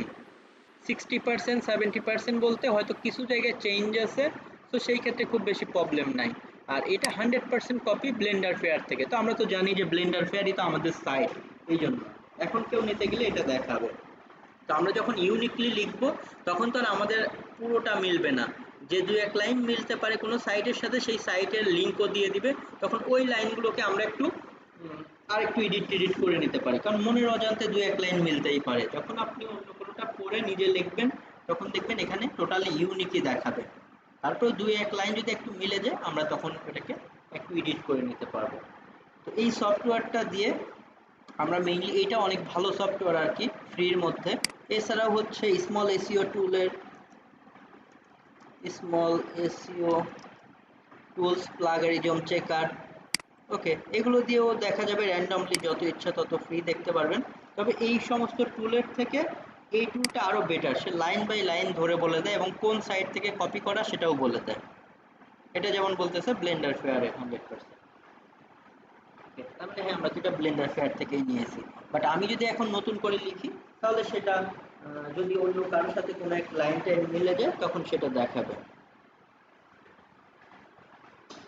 ওকে, তো আমাদের আর্টিকেল রাইটিং এর ক্লাসটা আজকে আমরা মেইনলি এই পর্যন্তই রাখবো, যদিও আমাদের শেষ, তারপরেও এটা নিয়ে আরো বাড়তি কথা থাকলে আপনি এটা নিয়ে কাজ করবেন, আরো অনেক করবো। আমার ওয়েব স্পাইডার রাকিব যে ইউটিউব চ্যানেল, সেখানেও আর্টিকেল রাইটিং এর 1 বা 2টা ভিডিও থাকতে পারে। আমি চাবো যে আপনারা ওইগুলোও দেখেন, পাশাপাশি এই ক্লাসের ভিডিও দিব, এটাও আপনারা দেখবেন, কারণ রাইটিং এর মার্কেট প্লেসে আসলে প্রচুর জব আছে। নর্মালি আপনি শুধু আর্টিকেল রাইটিং এর কাজ করেও আর্নিং করতে পারবেন, আর নিজের সাইটে যদি আর্টিকেল লিখতে পারেন তাহলে তো খুবই ভালো। আমরা যদি ফাইবারে এবারে যাই, আমরা যখন যাব বা আপওয়ার্কে, যে এসইও ফ্রেন্ডলি আর্টিকেলের জন্য অনেক কাজ আছে।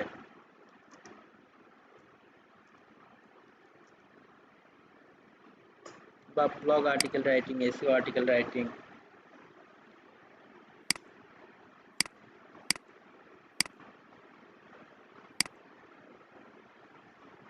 তিনটে অর্ডার হাতে আছে, সে 500 ওয়ার্ডের লিখে দিতে $10 চার্জ করে, সে 1000 ওয়ার্ড লিখে দিতে 15, প্রিমিয়ামে দেখেন 1500 ওয়ার্ড লিখতে $25 চার্জ করে, 3 দিন ডেলিভারি টাইম। ওকে, সো জাস্ট এখানে পাকিস্তানি এটা এক্সাম্পল, এরকম বিভিন্ন জায়গায় আছে। সো দেখেন যে রাইটিং নিয়ে আসলে প্রচুর কাজ আছে, নর্মালি অন্যান্য টপিকসেও আছে, রাইটিং নিয়ে আমরা আমাদের নিজের সাইটে স্যার আর্টিকেলটা নেওয়ার পর তো অন্যজন পাবলিশ করে দেয়, তাই না? আর্টিকেলটা নেয়ার পরে, হ্যাঁ, আমার থেকে যদি কেউ মার্কেট প্লেস থেকে সার্ভিস নেয়, আমি তো আর্টিকেলটা লিখে তাকে দিয়ে দিব। আমি যে রাইটার থেকে লিখে নেই, সেই ক্ষেত্রে আমি তার রাইটিং সব কিছু চেক করে নিব, দেখব যে কপিরাইট ঠিক আছে কিনা, কিওয়ার্ডের ডেন্সিটি এভরিথিং ঠিক আছে কিনা, তখন নিয়ে সেটা আমার সাইটে আমি পাবলিশ করব। যার সাইটে আগে পাবলিশ হয়, ইন্ডেক্স হয়, গুগল সেটাকে তার প্রপার্টি মনে করে। এখন সেটা আপনি লিখেন আর আমেরিকার কোনো প্রেসিডেন্ট লিখুন, কোনো সমস্যা নেই। যার সাইটে আগে, যে সাইটে পাবলিশ হয়, ওই কন্টেন্টটা তার।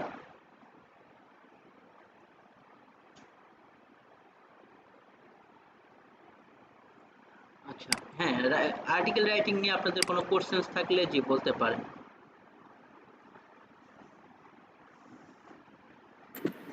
স্যার আমরা একটা নিজের একটা আর্টিকেল লিখলাম, এটা ভুল ত্রুটিগুলো মানে বের করার জন্য যে আপনি যেগুলো বললেন সেটা তো শিখলাম, এর বাইরেও কি আমারটা পুরোপুরি ঠিক হলো কিনা সেটা আমরা একটু চেক করার কোনো উপায় আছে কিনা? মূলত আর্টিকেলের এই বিষয়গুলোই, এছাড়া যেটা মেইনলি আর্টিকেল লেখার জন্য আপনারা নিজেরা এক একটা কিওয়ার্ড নিয়ে লিখবেন এবং সেটা আমাকে মেইনলি দেখাবেন। দেখালে আমি যখন অ্যাজ এ রিডার হিসেবে পড়ব, তখন এসইওতে র্যাঙ্কিংয়ে যাওয়ার জন্য আমি যে বিষয়গুলো বললাম, যে আপনি যত ভালোই লিখেন না কেন, আপনি যদি এই সমস্ত কিওয়ার্ডের ডেন্সিটি ফলো না করেন, ইচ্ছা মতো কিওয়ার্ড ইউজ করেন, আপনি পেনাল্টিতে পড়বেন, বেটার র্যাঙ্ক পাবেন না। আপনি যদি ভালো মতো কিওয়ার্ড প্লেসমেন্টগুলো না করেন, এটাতেও আপনি বেটার র্যাঙ্ক পাবেন না। আপনার যদি কপিরাইট কন্টেন্ট হয় তাহলে তো আরও প্রবলেম। সো গ্রামাটিক্যাল অনেক ইরর থাকা, মিস্টেক থাকাটাও একটু প্রবলেম। তো এই জিনিসগুলো তো আপনাকে প্রথম ফলো করতেই হবে। এর বাহিরে কার রাইটিংটা কত সুন্দর পড়তে, ওকে, বা কতটা নেটিভ, এইটা বেশি ইম্প্যাক্ট, এর বাইরে আর এইটা ছাড়া আর কিছু নাই। কারণ একজন আছে না, যে দুইজনই লিখে, ধরেন হুমায়ুন আহমেদের বইটা একটু বেশি মানুষ পড়ে, কারণ ওইটা পড়ে মানুষ একটু বেশি মজা পায়। আর অনেকেই ধরেন হুমায়ুন আহমেদের থেকে নিয়ম কানুন বেশি জানে, ওনার থেকে বেশি পুরাতন, সেভাবে ফরম্যাট করে লিখে, কিন্তু তার লেখাটার মধ্যে হয়তো ওইভাবে মজাটা নিয়ে আসতে পারে না। মানে লেখার মধ্যে এই এতটুকু পার্থক্য। এছাড়া যে রাইটিংয়ের গাইডলাইন বললাম, এগুলোই আসলে, এবং এভাবেই আপনাকে লিখতে হবে। এসইও ফ্রেন্ডলি আর্টিকেল লেখার জন্য এই রুলসের বাইরে যাওয়া যাবে না।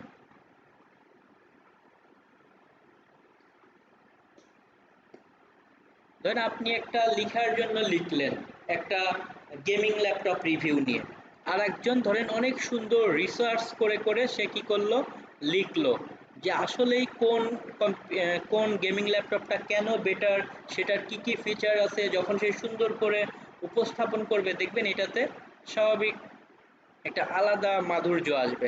তো এই জিনিসগুলো আসলে আস্তে আস্তে করতে গিয়ে হয়ে যাবে, সেগুলো নিয়ে কোনো টেনশন নেই। আমি যে বিষয়গুলো বললাম, এগুলো যদি জাস্ট ফলো করতে পারেন, দ্যাটস এনাফ।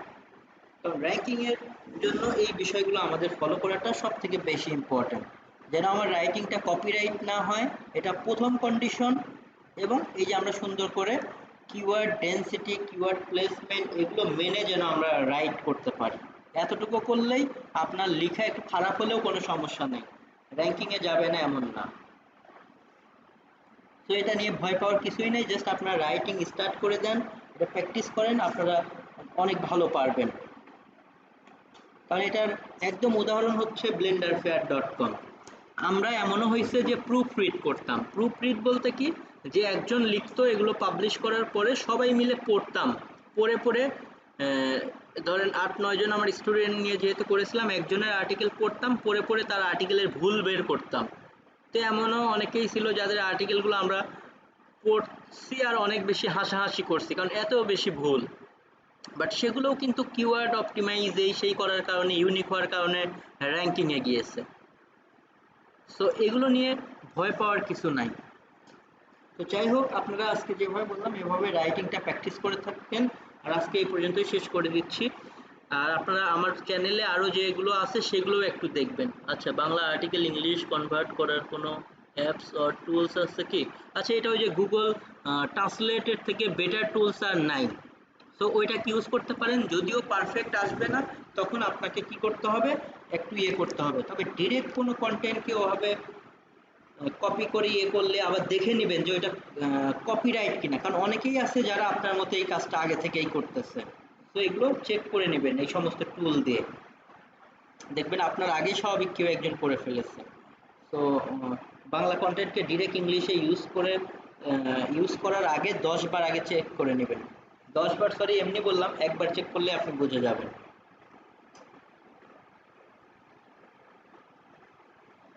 তো অবশ্যই এই কাজগুলো আপনাদেরকে করতে হবে। তো যাই হোক, আজকের ভিডিওটাও দেখবেন, পাশাপাশি আপনারা আমার চ্যানেলে যে 2টা বা 1টা আর্টিকেল রাইটিংয়ের ভিডিও আছে সেগুলোও আপনারা দেখবেন। তো আর্টিকেল রাইটিংটা নিয়ে একটু বেশি দেখেন। এরপরে নেক্সট ক্লাস থেকে একটু টেকনিক্যাল ক্লাসগুলো স্টার্ট হবে, অনেক সুন্দর ইয়েগুলো। তো আপনারা সেদিকে মনোযোগ রাখেন। তো আল্লাহ হাফেজ, আমি আজকের মতো শেষ করে দিচ্ছি। আর কারো কোনো শর্ট কোশ্চেন থাকলে বলতে পারেন।